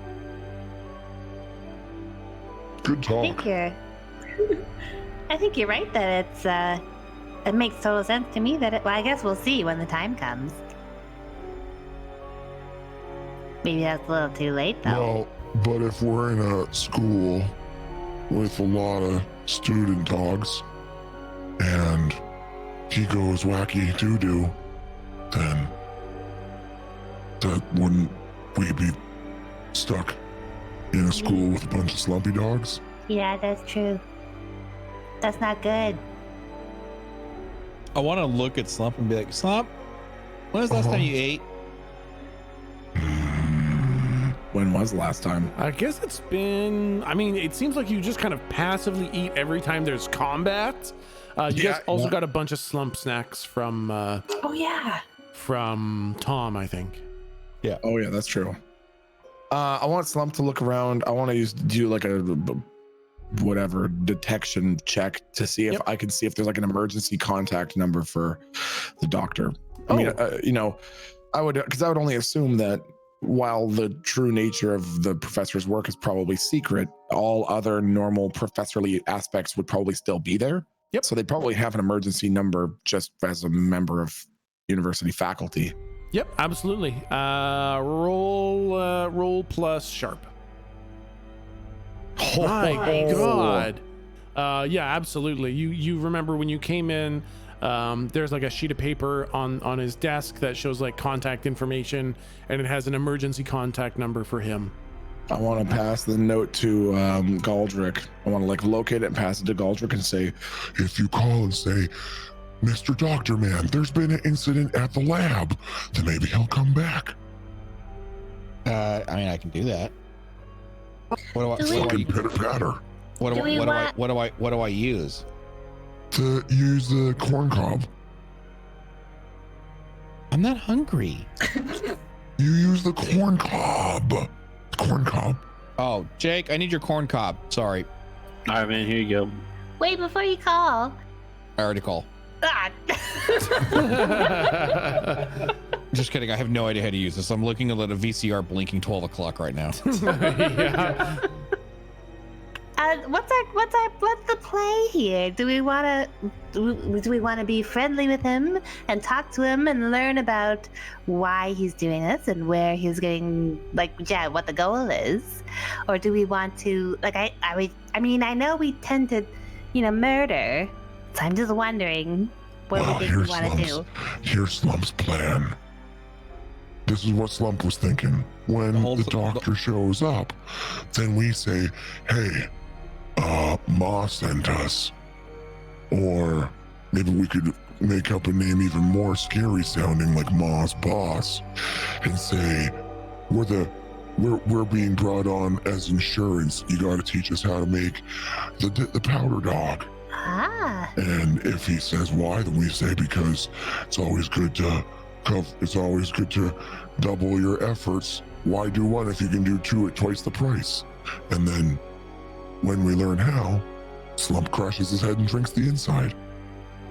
Well, but we would know how, but we wouldn't know why. This whole time I'm looking at this head check. I'm like Scottying it from Star Trek. Computer. When you say computer, it pops open. Oh, fuck. What is Twitch Prime?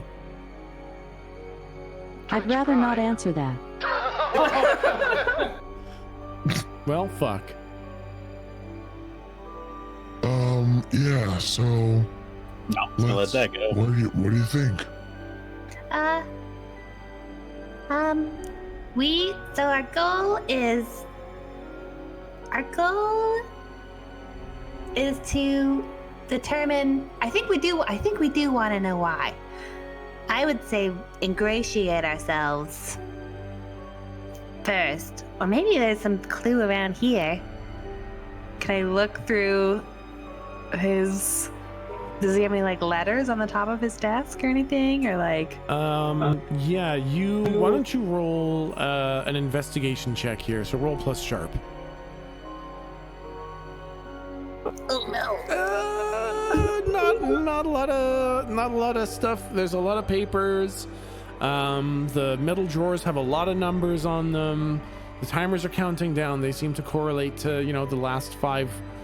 The 5 timers correlate to the last 5 labeled shelves, and they're empty. And Jake found one that has something in it.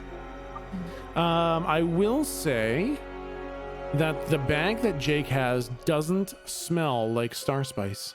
What? Oh shit! I made a quick fucking. That's never mind.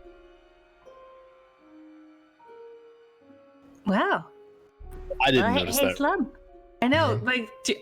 Well, I guess, is it okay that can I ask Slump to try it, or is that acting on knowledge that I shouldn't have? You guys all watched him eat a whole bunch, and nothing happened to him. Slump, do you want to try just like a pinky? Nah, it doesn't taste like anything. Slump doesn't want anymore. It's like sand. Yucko. You go to the beach, put sand in your mouth? Fucking idiot. Yeah, Does that's it true. taste? To Slump, it all tastes like sand because none of the effect of Star Spice has any effect on him. Oh, okay. I mean, this No is like thanks. experimental batch. We don't really know. I guess so. How about more? I want Slump to smell it. What does it smell like, Keeper? Yep, smells like absolutely nothing. I want Slump to smell it and like the little kid where it just goes and turns his face away. And does the Star Spice smell different usually? Would you say this is Star Spice or? Well, that smells like nothing, and the Starry Dog smells like nothing. Does that make them the same thing? I will say you guys can usually smell Star Spice. Oh. It smells a little bit like, cinnamon and cumin and stuff like that. All right. But this smells like absolutely nothing. Huh. Does the date on the drawer, it's after the timers? Before the timers. Before the timers. Oh shit, y'all! Is it like an expiration date? It loses potency. Oh. I'm just gonna start opening up all of the other drawers and opening the bags and asking, "Hey, Slump, can you smell anything in any of these fucking bags?" Slump, no matter, like, Slump, Star Spice has always smelled like nothing to Slump. You guys are the only ones that can smell it. Yeah. So I guess with my olfactory fucking senses, do they all smell like winter spice or whatever? They all smell like absolutely nothing. All right, I think we got this shit. I'm putting my dime on this. Shit has an expiration date, and they need to get it out before it's fucking inert. Oh, so maybe that's what the... Wait, do we think the timer is that, or do we think it's something scarier? I mean, I kind of hope it's not. I hope I'm right on this one, because if it's like countdown to the apocalypse, that's a lot. But if it's just countdown to like drugs going bad, I'm all right with that one. So I'm gonna latch onto that, and my world's a little brighter for it. Okay, great. Well, Slump thinks that we should call the doctor dog and tell him that we gotta take over. And if he says no and doesn't want to tell us, Slump can go inside his mind and make him reach for his research. Fuck yeah. That sounds good. And then a small voice in your head reminds you of Lou's vision. Oh, balls. Slump does not remember Lou's vision. I don't remember. Lou's vision. And Lou remembers her vision as all the people in Eldom turning into slump monsters. Oh, this is Eldom. Right, that was bad. Oh, hey, can I use magic? Yeah, absolutely.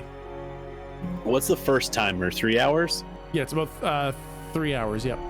Dope. Give me a weather balloon's eye view of wherever lots of people in Eldom are in 3 hours and 10 minutes. Oh, that's friggin' smart. All right, use some magic. Let's see what we got here.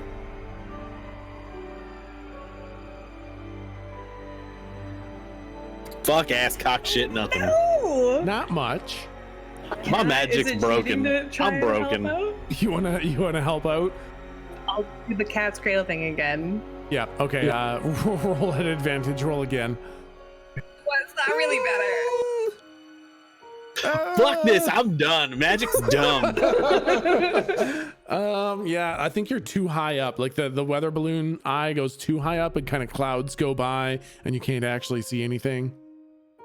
Yep, fuck this. Shotguns from here on out. Magic's broken. Magic's broken. I broke it. We broke it. Well, Dr. Maxwell will be happy. Yeah, no, you're right. I think it is slumps. I think it's yeah. Yep. So then we gotta call him in on the emergency number, say boop boop, Right. gotta come in. And then Slump will try the carrot. If that doesn't work, it's gonna be all stick. I just keep repeatedly saying computer. Now, voice will do. You gotta do it like mine. It's not gonna work if you do it in your voice. Hey, computer. Bloop bloop. Computer activated. All right, listen, I need you to call this number for me. Searching Pornhub search history. Tentacle senior citizen oil squirting discharge. Oh my god, what Compilation the 2019 Bukkake. Oh my god, Jake. 2019, man, that's vintage. Oh my god. Play. Playing audio. Oh my. Oh, that's nice. Computer. Yes. What is a Twitch ban? Twitch ban. Usually involving I the don't know breach that of one. conduct. Oh, okay. That's Well, fuck. Let's fucking call the professor dog. What are we sitting here with our thumbs in our assholes for? well. The computer just kept talking to me. Okay, what do you want from me? I'm not gonna miss that opportunity. Call the doctor dog on the blue plot. Computer, call Dr. Dog. Be-loo-doo, be-loo-doo, be-loo-doo-doo.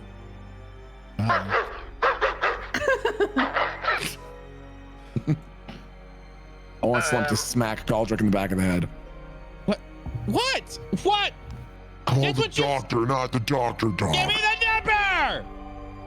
I want Slump to put the piece of paper in his mouth. I will take it out begrudgingly and I will say dial 69 69 69 69 420 yellow swag. Yeah, it rings and a guy answers. Hello? Uh,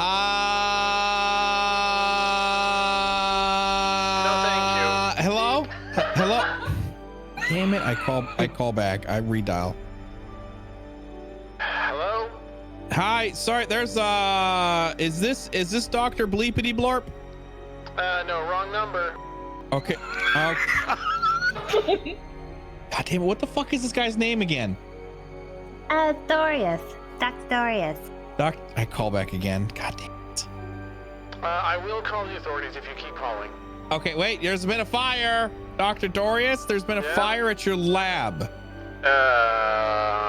That's not good. We need you to come in immediately and try to recover what you can. We've managed to put the fire out, but we need to find the source. No, I'm on sabbatical.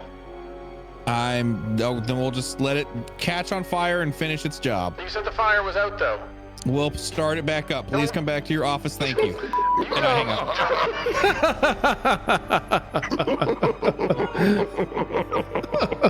Start it back up. Weirdest fire department. God, I'm tired. We put out the fire, but we need you to come back. No. Well, we'll just start it back up. The fuck? I never said it was the fire department. That was his inclination. That's true. Well, I guess now we just wait and see if he comes. It seemed like a very convincing call. I think you did a great job. Thank you. Thank you. All right. Now I need to do something because I have a feeling this is going to get very interesting. I need to find a spot where I can grab. I know what I want to do. I want to go out into the hallway. Yep. And I want to find one of the little rat holes. Yep. And I want to try to grab. I want to make sure I have a glove on. Okay, I was just gonna say, yep. And I want to grab a rat and I want to pull a rat through like the hole. With it still alive. Okay. Yep. You've now got a live squirming rat, and it's awful. Okay. I want to hold on to this live squirming rat, and this is going to be my negotiating tool to get this guy to fucking work, or I'm going to let the rat bite him. Wait, what? Yeah, you heard me. When the doctor shows up, he's going to try to get him to cooperate by threatening him to be bitten by the rat, which presumably has a plague. Oh, gotcha. Okay. You guys are waiting for the guy to show up? I say, yep. We'll keep an eye out the window. Yep. Yeah, an hour passes by. Balls. And there's now 2 hours left on the timer. Is there an address on his emergency call? There is an address for emergency contact. There's a home address here in Eldom. Guess we gotta go to the source. Hour, just like that. There's now 2 hours left on the Slump thinks thing. that being out there might be a better bet than being in here in case, they turn into naughty dogs. It's fine. And try to nibble us. And if that happens, then we're out there not stuck in density fucking residence. That sounds good to me. Should we make our way to this guy's house? Yes, Lump thinks so. Motor it. Okay, you guys want to head over to Dr. Dorius's house? Yep. Yeah, he's probably got a bunker. Right back in 30 seconds. I'm gonna get another drink. Yep. Okay, you guys make your way down the streets, and the streets are very empty now. It is late at night, and you go to the residential district for like academics, and they're all very nice houses. It's clear no one bought their house; they're just assigned houses, because these are all more or less identical houses. And you see the one with Dr. Dorius's address on it, and it's kind of a nice, tall, white house with entryway pillars and a sloped dark gray roof and a windowsill on the second floor, and all the lights are off inside. Oh, okay. Well, knock or break. Maybe knock first, eh? Slump can combine the two. Okay. Slump's gonna knock, but not hard enough to splinter the door, but hard enough to knock. Anyone who's in there who's asleep and isn't deaf will hear it. All right. I think you see a light turn on the house next door.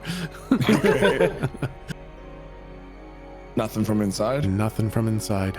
Slump just turns around and shrugs. He has no idea what the fuck he might do now. Oh shit. Well,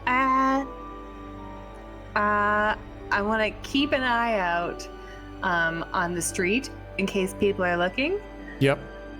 And say, does somebody want to see if there's like maybe people never lock their back doors. This is a very nice town. Maybe it's open in the back. If Somebody wanna Goldrick check? has gotten his drink, Oh, I will shit, just right. have him fucking Goddamn. Casper through the door and just open it. Okay, What yeah. is that? I mean, yeah, you tried the door and it's unlocked. Oh, I'm gonna look for a security system just real quick. If it's on the wall, like right there. Yep, no security system. Dope. I'm gonna get out my shotgun and Yeah. just start going through the house, and I'm gonna find this guy's room. I'm realizing he said he was on. I'm realizing you said he's on sabbatical. Maybe he's left town. Well, maybe, but we'll find out where he is from here. And then even if it's too late for the clocky dogs, we can still find him and Slump can eat his hands. Yeah. Yeah. Yeah, you go through the house.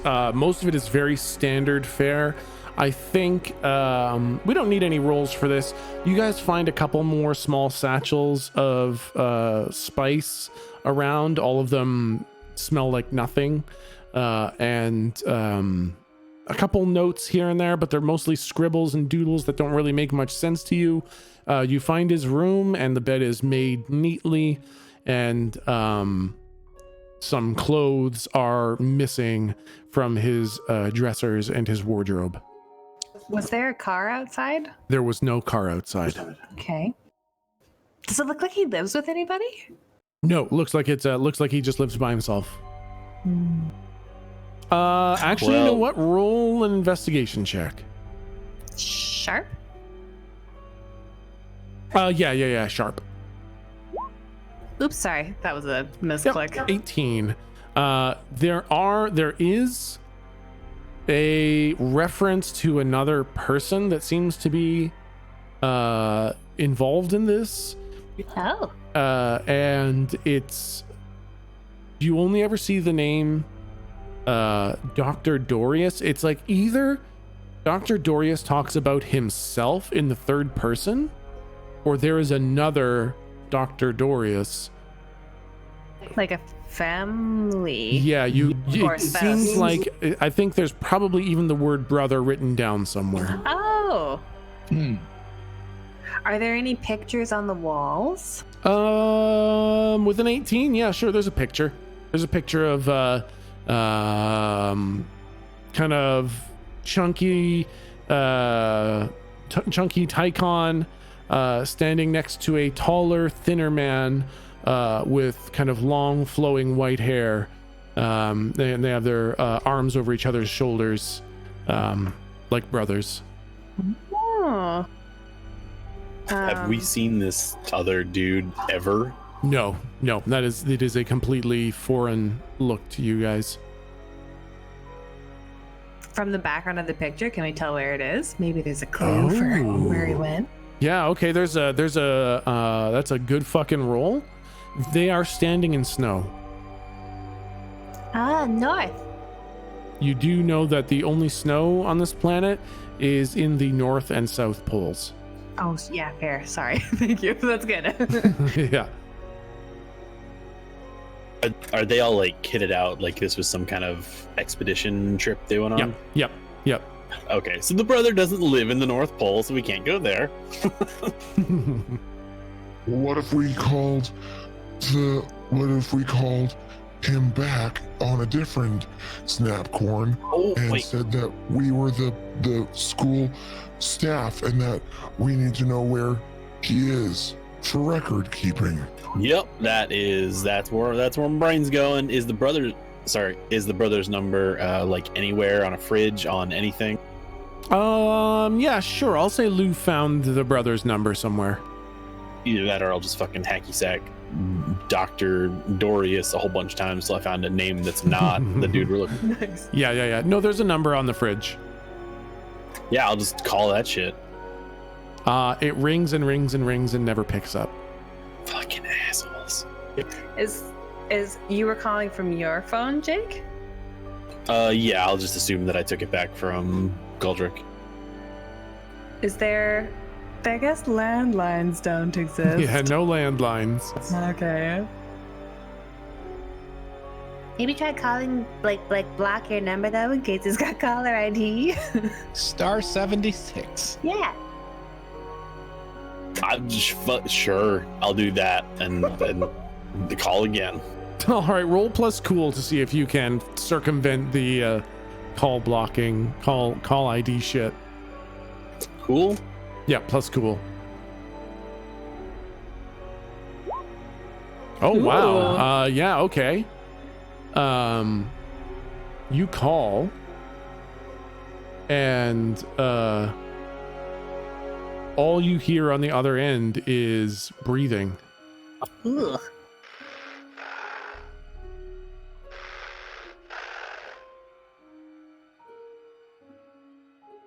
And that's all you hear is a person waiting. All right. Hello. And they hung Well, up. that went well. Oh, shouldn't have said anything. Well, shit. Can That's a bad you trace it? You got around the call block thing. I figure you must be good with the phone. Do you know where it picked up from? I mean, y'all, this is good. I don't want to do keeper's job for him. I said out of character, but I'm pretty sure Jake doesn't know fucking apples from elbows on that shit. I'm gonna hacky sack how to trace a hackjack call. I think Nice, good call. you know what? I think you rolled. That's a good enough roll. I think, despite like your lack of knowledge of how to do these things, I find a space tube video. yeah, you find a MeTube video of how to fucking trace hackjack calls, And and play it very loudly in the background and do it slowly, step by step. yeah, exactly. Yeah, you played it 0.5 times speed, very loudly, and it doesn't work perfectly, but you do know that the signal was coming from the north. Like North Pole North? Like north of your location.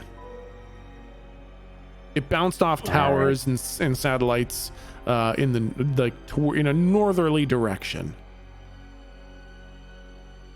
All right, y'all. It's that no.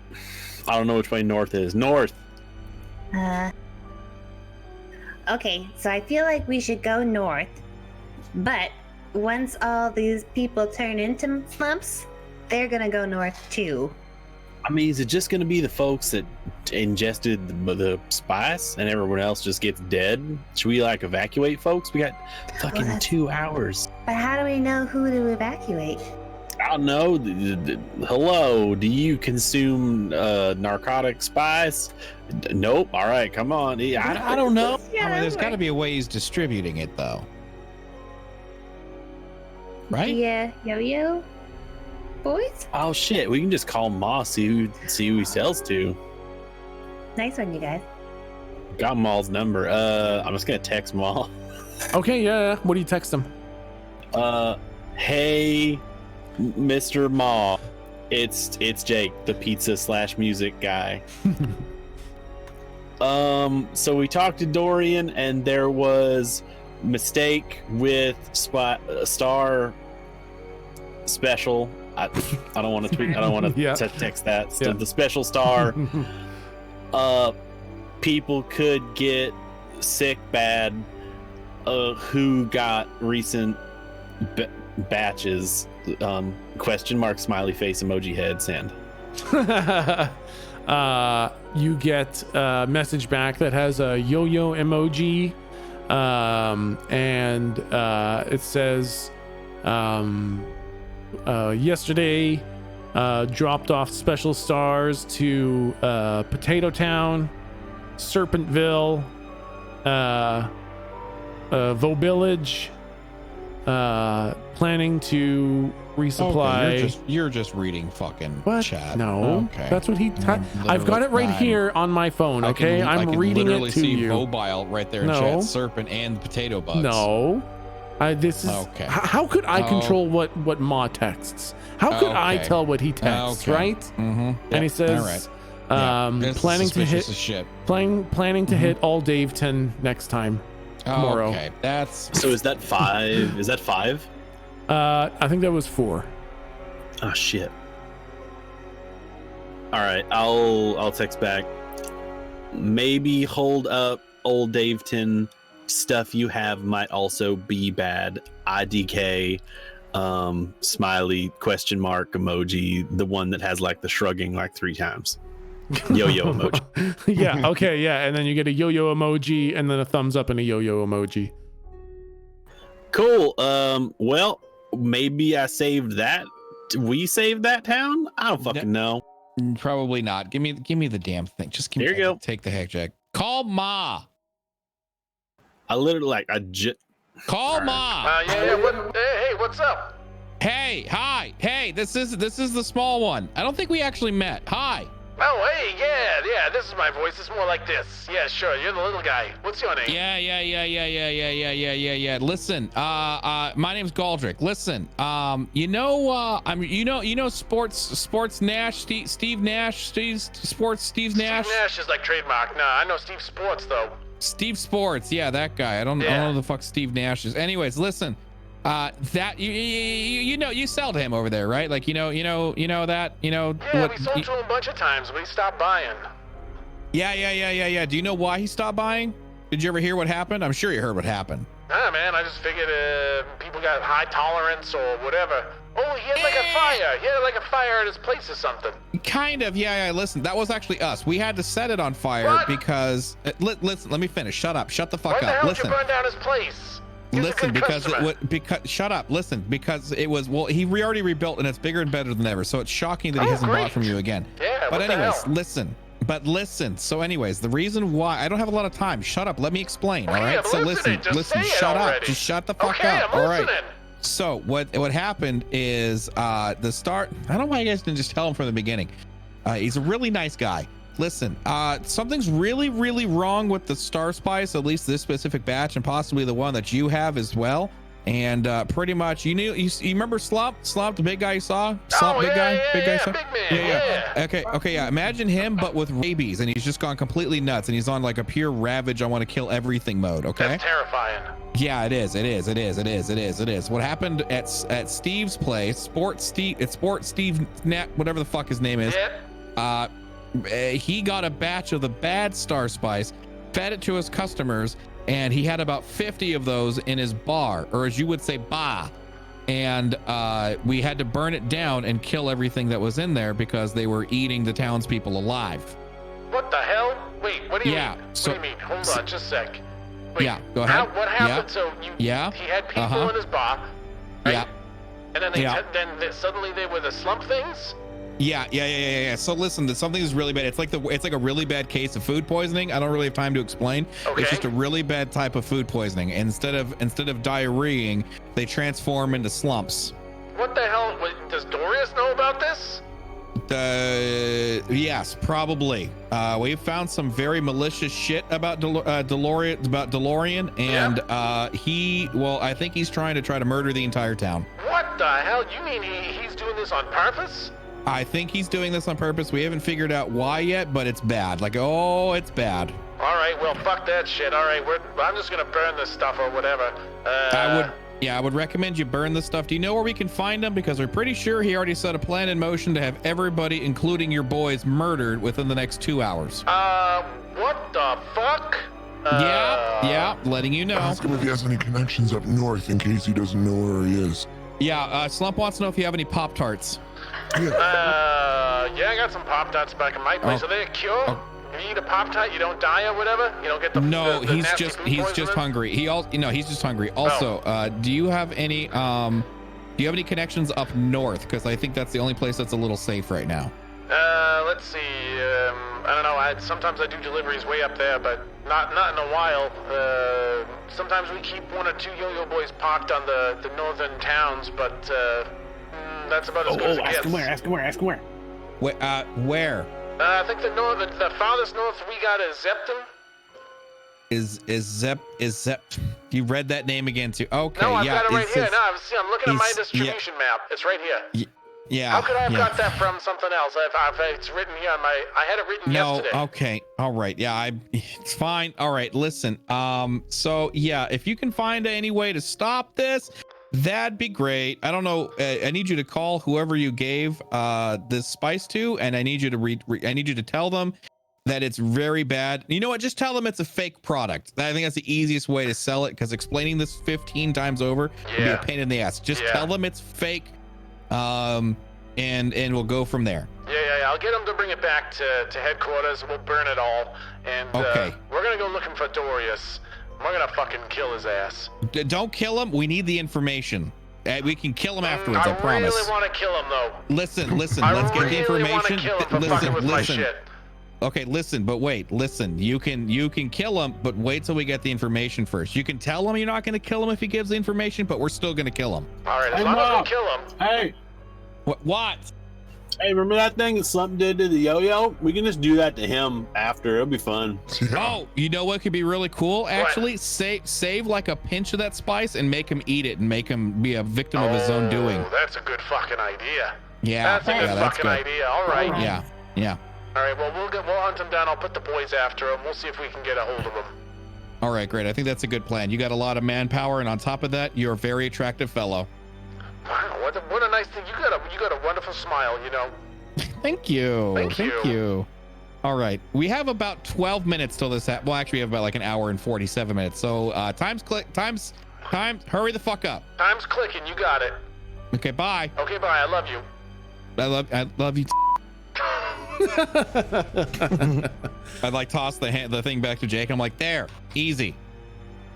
I don't see how that was any different than what I did. You saved 1 town. I saved 5. All right. I kind of like flip off the sky. Fuck you, Betty.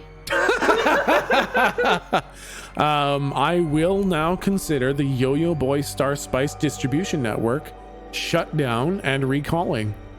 Damn. Fucking Pog in the P, man. Yeah. Good Holy work. shit.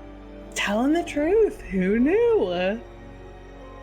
And there is probably about an hour left on the first timer. Thanks, WikiHow. But he said that there was no real way for us to know who's here and who's not. Or sorry, there's no way for us to know where he is. He said that he's got some people up north, but we still don't know where the actual professor is. Exactly. He's gonna have his guys looking for him, and he does have guys far north, but not not on the pole or anything like that. I know only one person that might know where he is immediately. Oh, yeah? I'd like to make a call to Betty. Oh, shit. I had my Volos voice ready.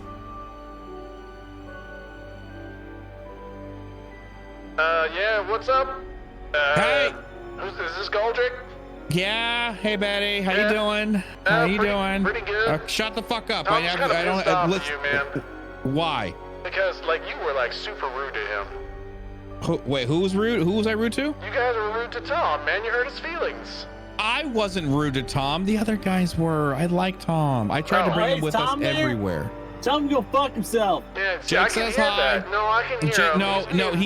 No, he just said hi. All right, well, I don't think that's gonna make Tom feel any better. Okay, well, listen, I don't really care about Tom's feelings right now. We have an Armageddon. Stuff like that. Can you shut up? Can you shut up? Can you shut the fuck up? Shut the fuck up. Shut up. God, I liked you better as a man. Okay, that's an awful thing to say. I'm just saying, you've gotten a little hormonal, well, okay? Take that how you will. I would say that a dick has changed you, but you don't have one, so. Well, you don't have a vagina either, okay, Barbie doll? We're the fucking same. Shut up. All right, jeez. Who's the all right, listen. I don't have time for that shit. All right. There's a testy joke in there somewhere. Just saying. Anyway, proceed. Oh my God! I swear to God. Okay, listen. Are you still? Hello? Yeah, I'm still here. What? I thought you fucking hung up. No. I thought you fucking hung up. Don't tap that, listen. though. It's right inside my head. I know it is. We're all right. Listen, we're looking for a Dr. Delarian. Oh, Dorius? Yeah. Yeah, he's dealing with this Star Spice shit. Yeah, he just distributed it to the entire planet. I managed to recall it. However, I think he still got to at least 1 town, and everyone's about to turn into giant slump monsters and kill everyone. All right. That sucks. Can Yeah, well, I'm working on it. I managed to save 5 towns. You haven't done dick today, probably. I'm obviously much better. Do you shut up? Don't interrupt me. Listen, shut up. Do you have any idea where he is? Yeah, he works at the Elden Grand University. He's actually the professor at data metrics. You are fucking useless. Do you have any other information? What the hell? Yeah, we've already been to his. You don't think I know that his name is Dr. Dory, but we haven't tried his fucking office? Okay, well, who's Kerr, huh? You figured that shit out yet? Are you kidding me? Who's Kerr? Yeah, you figured out who Kerr is? I just hang up. My God. Wait. Do we know who Kerr is? I call back. I mean, we're kind of assuming they're in charge of the... Wait. I thought you said Blur. That's my mistake. Who's Kerr? Oh, now who's asking for all the answers? Well, I know he's a planar key, but I don't know who he is. Okay, well, it's not a he, it's a she. You big dum-dum. Okay, wow. Yeah, okay. Now who's figuring shit out, huh? Tiny Darth Vader? Is it Tiny? Is that Jake back there? He said go fuck yourself. Wow, man, I thought me and Jake were kind of getting along. I know him and Tom got Hey, things. hold on. You heard me the first time. You know you guys can hear me. Hi. Is that Lou back there? Yeah, Loose. Hi, hello. No, Kerr's like some sort of ancient god of death sort of thing. She was like ancient Sumerian, and she's leading the whole Erish Kigal thing. Oh, yeah, I already know that. Okay, and I hang up. Okay, yeah, I already knew that. Okay, never mind. Okay, listen, fuck. Okay, well, we gotta find this guy. Can't you do any like fucking and I like point like sarcastically towards Lou's third eye. Can't you do like a thingy? Oh yeah, sure. What if I, I've tried this thing before where I like tune in to a monster. This guy seems like a monster. Can I do that? Can I tune in? You can certainly try. Mm-hmm. Wait, what's weird?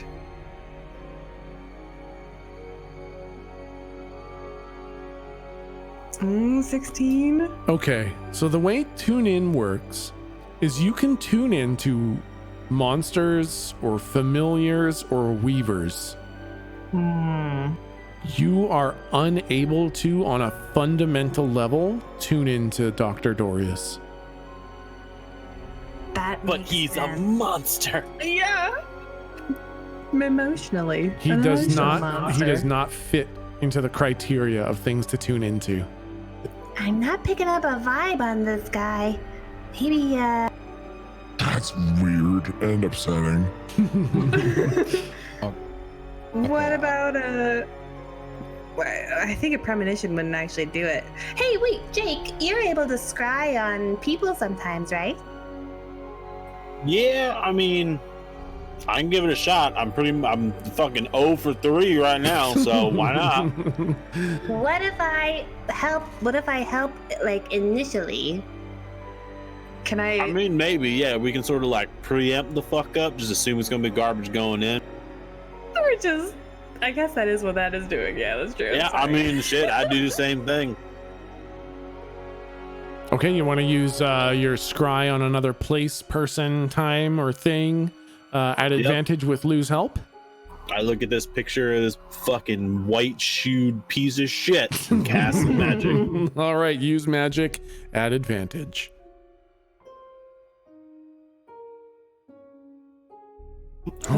Magic was almost broken. Oh boy! But you saved it. And you see Dr. Tychon Dorius as he is stepping out of a kind of sturdy looking boxy hover car. And around him is kind of a snowy blizzard. And as he is kind of trudging through the snow, he's kind of clutching this heavy fur coat closer to his face and closer to his body to kind of fight off this biting wind. And then you see kind of shadows start to appear around him as you see him walking past and through an ocean of slump monsters. And he pushes through all these thousands and thousands of slumps. Like pacified? They're just there? They're just kind of standing there, kind of slowly rocking back and forth. and he walks Oh, up the to poles, the cold. Oh shit. Okay, sorry. and he walks up to a taller man with long flowing white hair who's wearing a chest plate covered in tubes with a crown on their head, also interwoven with a bunch of tubes. And they kind of clap arms, kind of grabbing forearm to forearm, and then they turn and walk into the snowy blizzard, and you can't see anymore. Well, goddamn. What the fuck? I was gonna say, if that's what you're saying, that's what end of this week's episode is gonna punch you. So nothing else. It was just a white out. I couldn't see any like structures or anything. That's right. Yeah, no, they just kind of Y'all, I think like all the slumps are at the North fucking pole because of like the cold shit. There's a lot of them, like a lot of them. But we should maybe just like let this planet explode. So. Oh yeah. So how diverse? Because everywhere you've kind of explained so far, you've never explained this place as a very lush planet.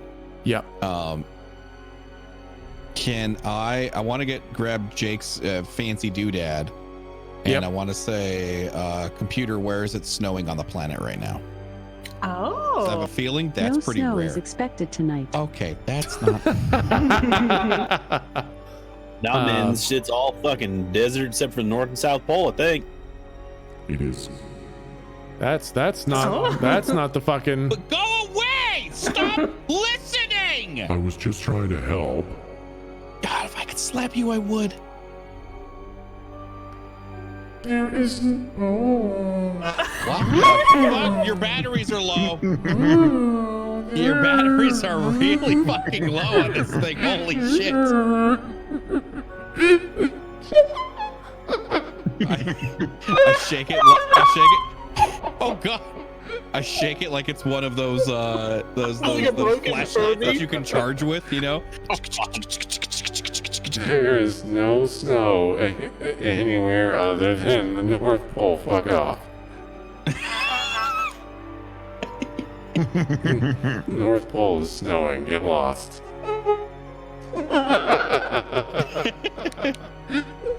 Well, time to visit Santa, motherfuckers. Oh yeah. Okay. Holiday theme. It's gonna be like this poopy haunted house. Yeah. What if, you know, what we could do is just kind of let the town turn into slumps, but get into our ship, and then kind of hover and not be eaten, and then just follow them north.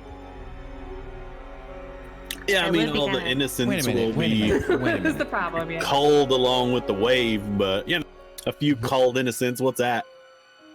Wait a minute. So you get pissed off at us when we like do a science experiment on a hobo, but you're okay with just letting passively an entire town die? It's like the reverse Kevin Bacon of morality. As long as she's too many steps away, it don't really bother her too much.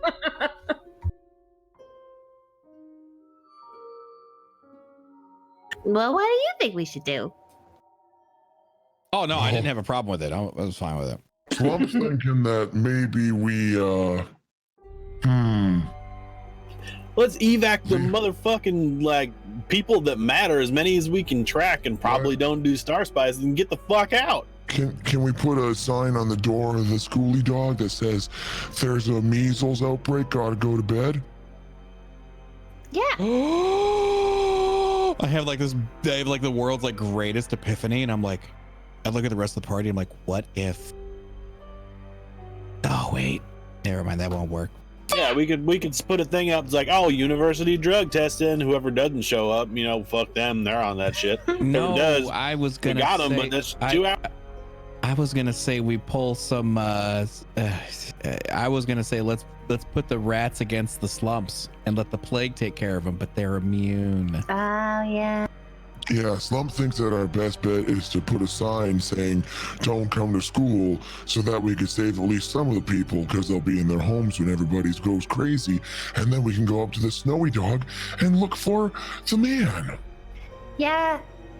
You're right. Slump, you just made me think. When I had that vision, it definitely was also all types of people, like in families, kids, and old people.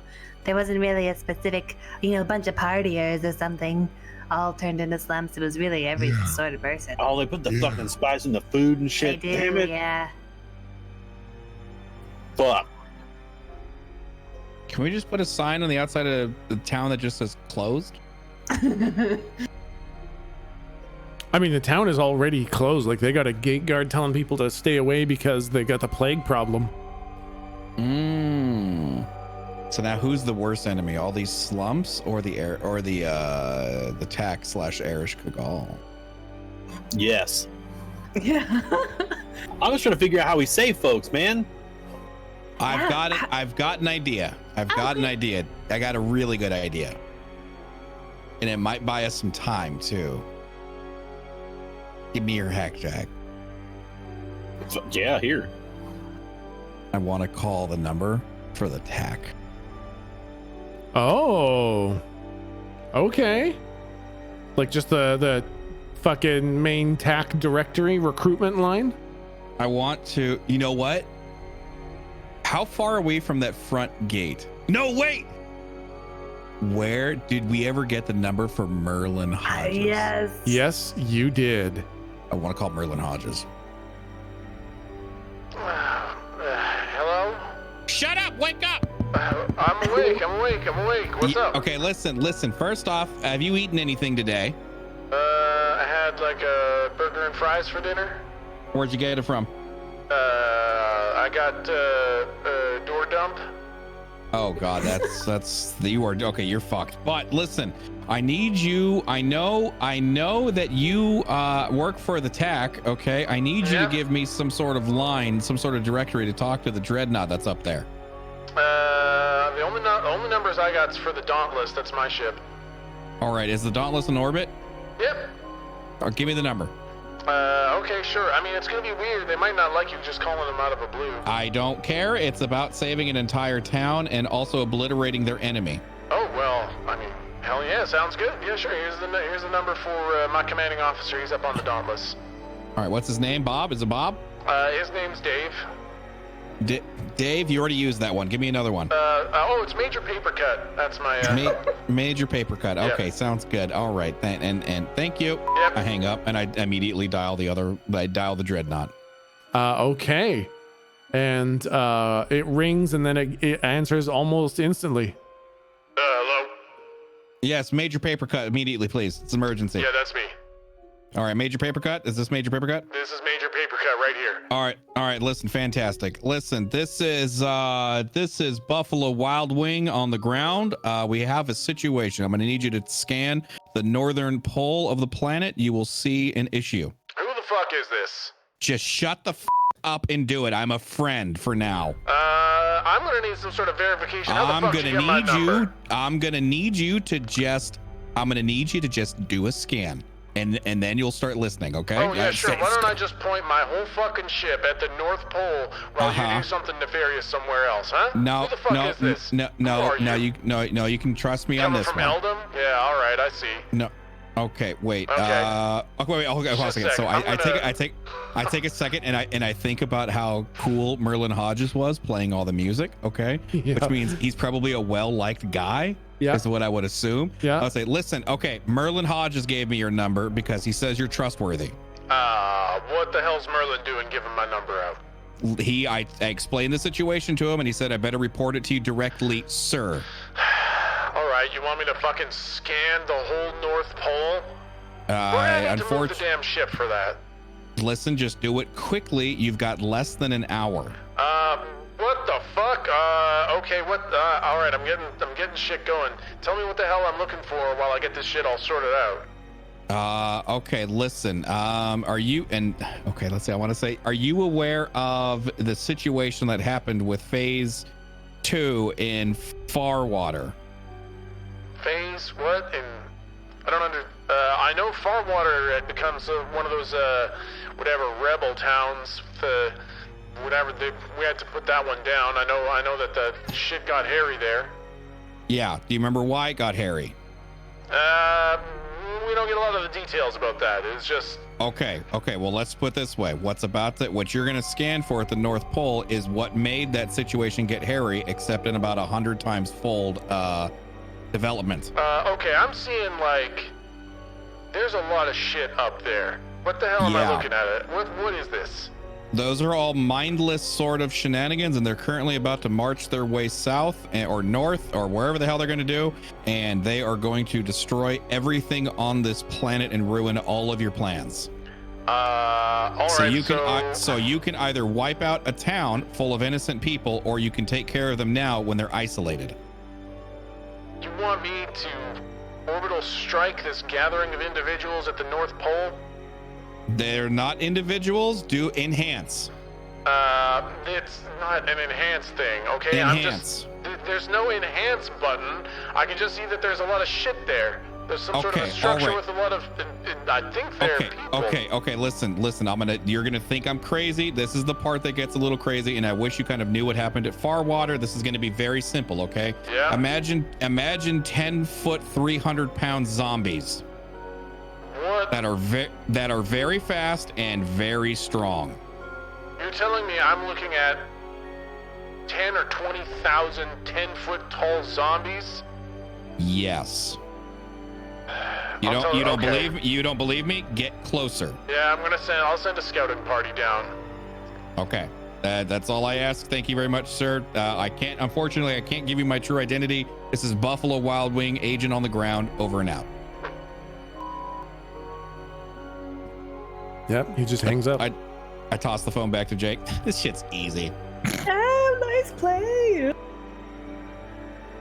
I mean, I would have probably texted him with something a lot more cryptic, but you do you. It's working. It's working. Okay, and I think time is running down. Is there anything you guys would like to do before the first timer goes off? I'd like to get I want to make sure that we're the fuck out of the university. That's for fucking you sure. guys are at you're at Dorius's doors. house. Oh, that's right. Yeah. Okay. Does he have anything that looks like a safe room or anything? Sure, he's got a basement. Well, I would say we have our own safe room. We can just get in the fucking plane and just fly a little bit. Oh, yeah. I want to see if there's a way to like get some of these folks out of here. Like, how many people can fit on our ship? Maybe like a dozen or 15-ish kind of thing. Are we confident in our capacity to test whether or not they've consumed the fucking spice before we get them on the ship within an hour's time? Because we have some shit where it's like the fucking alien and we're all sitting around the breakfast table and someone turns into slump. We're gonna be in bad shape.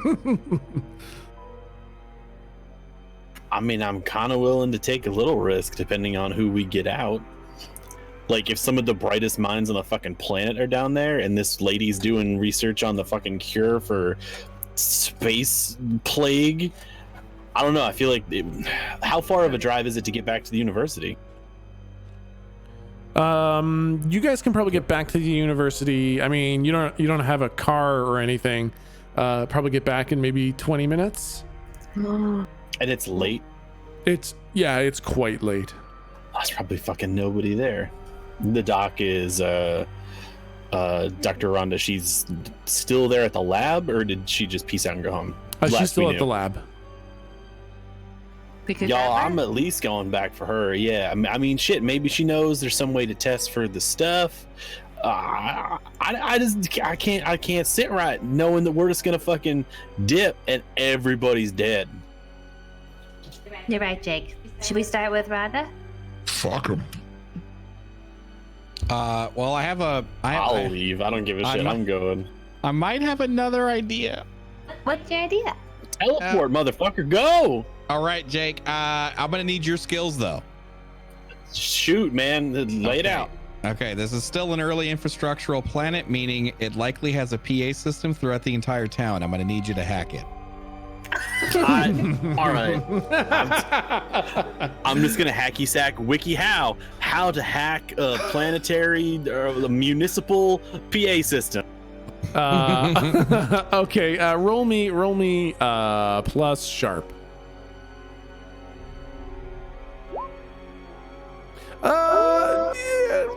you feel like you could probably make some kind of noise come out of there. Cool. Yep, here you go. Did it, I guess. I don't know. Am I turned into that guy? Am I just gonna start wearing glasses and push them up my middle finger and they always go shing? And I guess just fuck me, right? Yep, 100%. Yep, exactly. Cool. Yeah. Now what do I do? I can make a couple noises. Can we talk into it? You can talk into it, and it like some words will come out and some of them will be garbled. What if you just play like a tornado siren sound? Okay, all right. That's actually not a bad idea. Yeah, thanks. That's not a bad idea. I was gonna say, listen, I'm sorry. I was gonna say maybe we should just go down to the sheriff because she knows us, likes us, and I bet you she has actual access to the fucking PA system. Also true. Also true. All right, fuck it. And I pop my wings and I teleport us to the fucking sheriff's office. Okay, you pop into the main entryway, and Trooper Samantha's sitting there at the desk, and she says, "Greetings, citizen. How did you do that? You've just appeared in the middle of my office. That can't be legal. Please, citizen." Just shut the fuck. I run down I just ignore her and I just run down the hallway towards the sheriff again. Samantha, I guess, lets Galdrick go by and tries to stop the rest of you. Galdrick, you get to the sheriff's office. I'm literally gonna pick her up like a hurdle and just throw her over Slump's head. Not like trying to do damage, we're literally just gonna lift her up and just drop her behind him. Like you're eating a cat. Got it. Exactly. Okay. Yep. Yes. Imagine like I'm someone of incredibly questionable moral ethics, and I just keep the cat over my head. It's the same thing except as a person. Yeah, perfect. I like it. Yep. Okay. You just fucking throw her out of the way. You guys are at the sheriff's office. I'll barge in and be like, "Hey, listen, hi, put down the soaps. Listen, we need to use your PA system. That seems like misappropriation. Your whole town's about to be murdered brutally by a lot of very crazy shenanigans. I don't have time to explain. You need to order an evacuation now. If you don't, I will fucking kill you right here." And I'll pull my gun and point it at his head. That's a lot of problems. Are we still held up by a robot lady? I'm trying to save a town. No, a robot lady got yeeted. She's fucking collapsed over some chairs. So you guys are all at the sheriff's office. And he just kind of like fucking pushes the red PA button and hands you the microphone. Attention everyone. This is you need to get the fuck out. What do I say? Say there's bad poopy diarrhea and everyone's gotta leave or they're gonna die by pooping. Wait. No, tell them the TAC's gonna fucking nuke the city or some shit and they got dip. That'll cause a fucking panic, but it'll work. And plus, I don't like the TAC too much. Yeah, that's a good idea. That's a real good idea. Okay. This is an attention notification. The TAC will bombard orbital strike this location in 30 minutes. You have 30 minutes to evacuate. I repeat, this is not a drill. You are going to be bombarded in space in 30 minutes. You have 30 minutes to evacuate. Beyond that, we are legally not liable. Get out. You could maybe add north isn't the best idea. Like that's where it's coming from. Don't go north. That's where there's a bunch of rabid wolves over there. Don't go north. Go south. Over. Nailed it. Yeah, nice work. Well done. That was awesome. Roll plus charm. It's the whole Fucking town. Christ. Yo, somebody immediately help me out with this. I'm telling you that shit right now. My charm Never is mind, I'm negative. Hey, that was really good. Okay. So I think as you guys look outside the sheriff's office, you see fucking pandemonium. You see people just sprinting down the streets. You see people jumping into their cars, fucking running people over. Oh. And my God. no, you don't see that. You do see everyone getting the fuck out of town, though. Like it is a mass sprinting evacuation of the town. I mean, like, folks are probably still going to turn to slumps and murder families and shit. But I mean, at least it's not all in the same place, I guess. Now we've spread the problem out. Now instead of keeping the virus located within one spot, we've spread them out. We put them on a plane in an airport. Now they're everywhere. Good idea. Perfect. I mean, nailed it. Yeah. Okay, listen, I put my gun away and I'm like, listen, Sheriff, you got to trust me. We just saved a lot of people in your town. Also, what did you eat recently? I ate a bunch of Cheetos. That's probably okay. Okay, you're probably fine then. Listen, do me a favor. Are you in contact with the TAC, the Dreadnought specifically?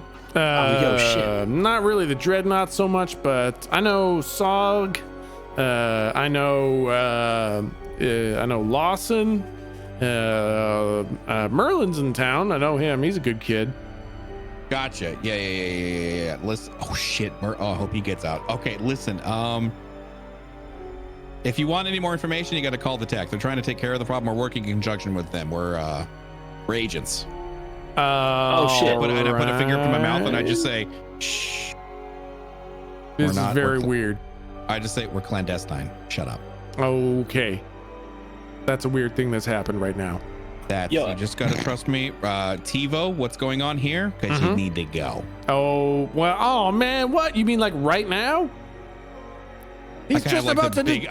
I kind of have like the biggest, like, are you fucking kidding me right now? Look. It's like 15 minutes to the end. It's like 15 minutes.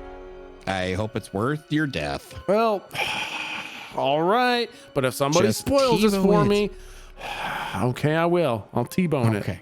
Okay. No, TiVo. It's trademarked. Okay, that's trademarked. Yeah, no, I got to T-bone it. I want to like run out to the front. I want to run out of the building. I want to take the ship out of my pocket. I want to enlarge it. I want to say, get the on board. Let's go. Okay. So we'll end it here with what you guys see as you get aboard the ship. You run out of the sheriff's office, and Trooper Samantha, with her unblinking stare, her head just kind of tracks you as you leave. She says, "Farewell, citizen. Please stay safe out there." And you toss the ship into the street. You fire your enlarging bullet. The ship pops into normal size. You all jump in, and the ship lifts into the air. And Jake, your hack jack starts beeping as the first timer expires.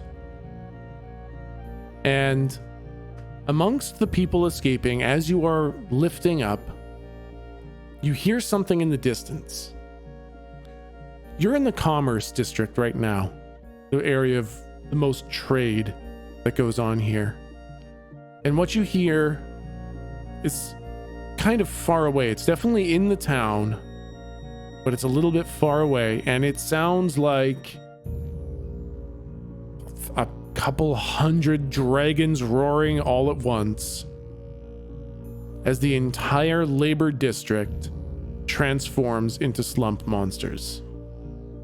Oh god. And 300 or 400 slump monsters start tearing down the district. They were already in the streets, and so a lot of the houses don't get destroyed because they're not tearing their way out of houses, but they are busting their way through the city as they head north. Meanwhile, everyone else, having been alerted to the danger, the impending doom of Eldom, are leaving the city as fast as they can. And then you see that the next timer is 1 hour away. And I think we'll leave it there. The whole labor district. There are 5 districts in Eldom. 5 districts. Yep. Yeah. Oh boy. Oh boy. This, I hope we saw all the sightseeing we wanted to do in this fucking city because we're never going back. That's it for us. Bye. Holy shit, guys. Wow, you guys did some shit I was not fucking expecting. I want to give you guys kudos for shutting down the Spice Distribution Network and for telling the TAC to look at the North Pole. Some fucking 200 IQ plays. Fuck yeah. Damn, Yeah, guys. Man, nice one. Holy shit. Great fucking session, guys. Amazing fucking work. Damn. Yeah, we did some big brain moves there. Yeah, holy fuck. My big brain is trying to get on the tax good side because we're eventually going to have to find Kerr, and the best way to get to Kerr is to get an audience by getting him on his good side. Yeah, man. I agree with that logic. Fucking awesome, man. You guys are really gaming the system. That's good. I built a complex interwoven web of shit, so it's good that you guys are really starting to dip into this. Fuck yeah. Yeah, but I guess until next Friday, guys. Yeah, we'll pick it up next week. Hell Same yes. spot. Absolutely. Same spot, same time. Thank you guys so much for playing. Bye. Bye. Bye, chat.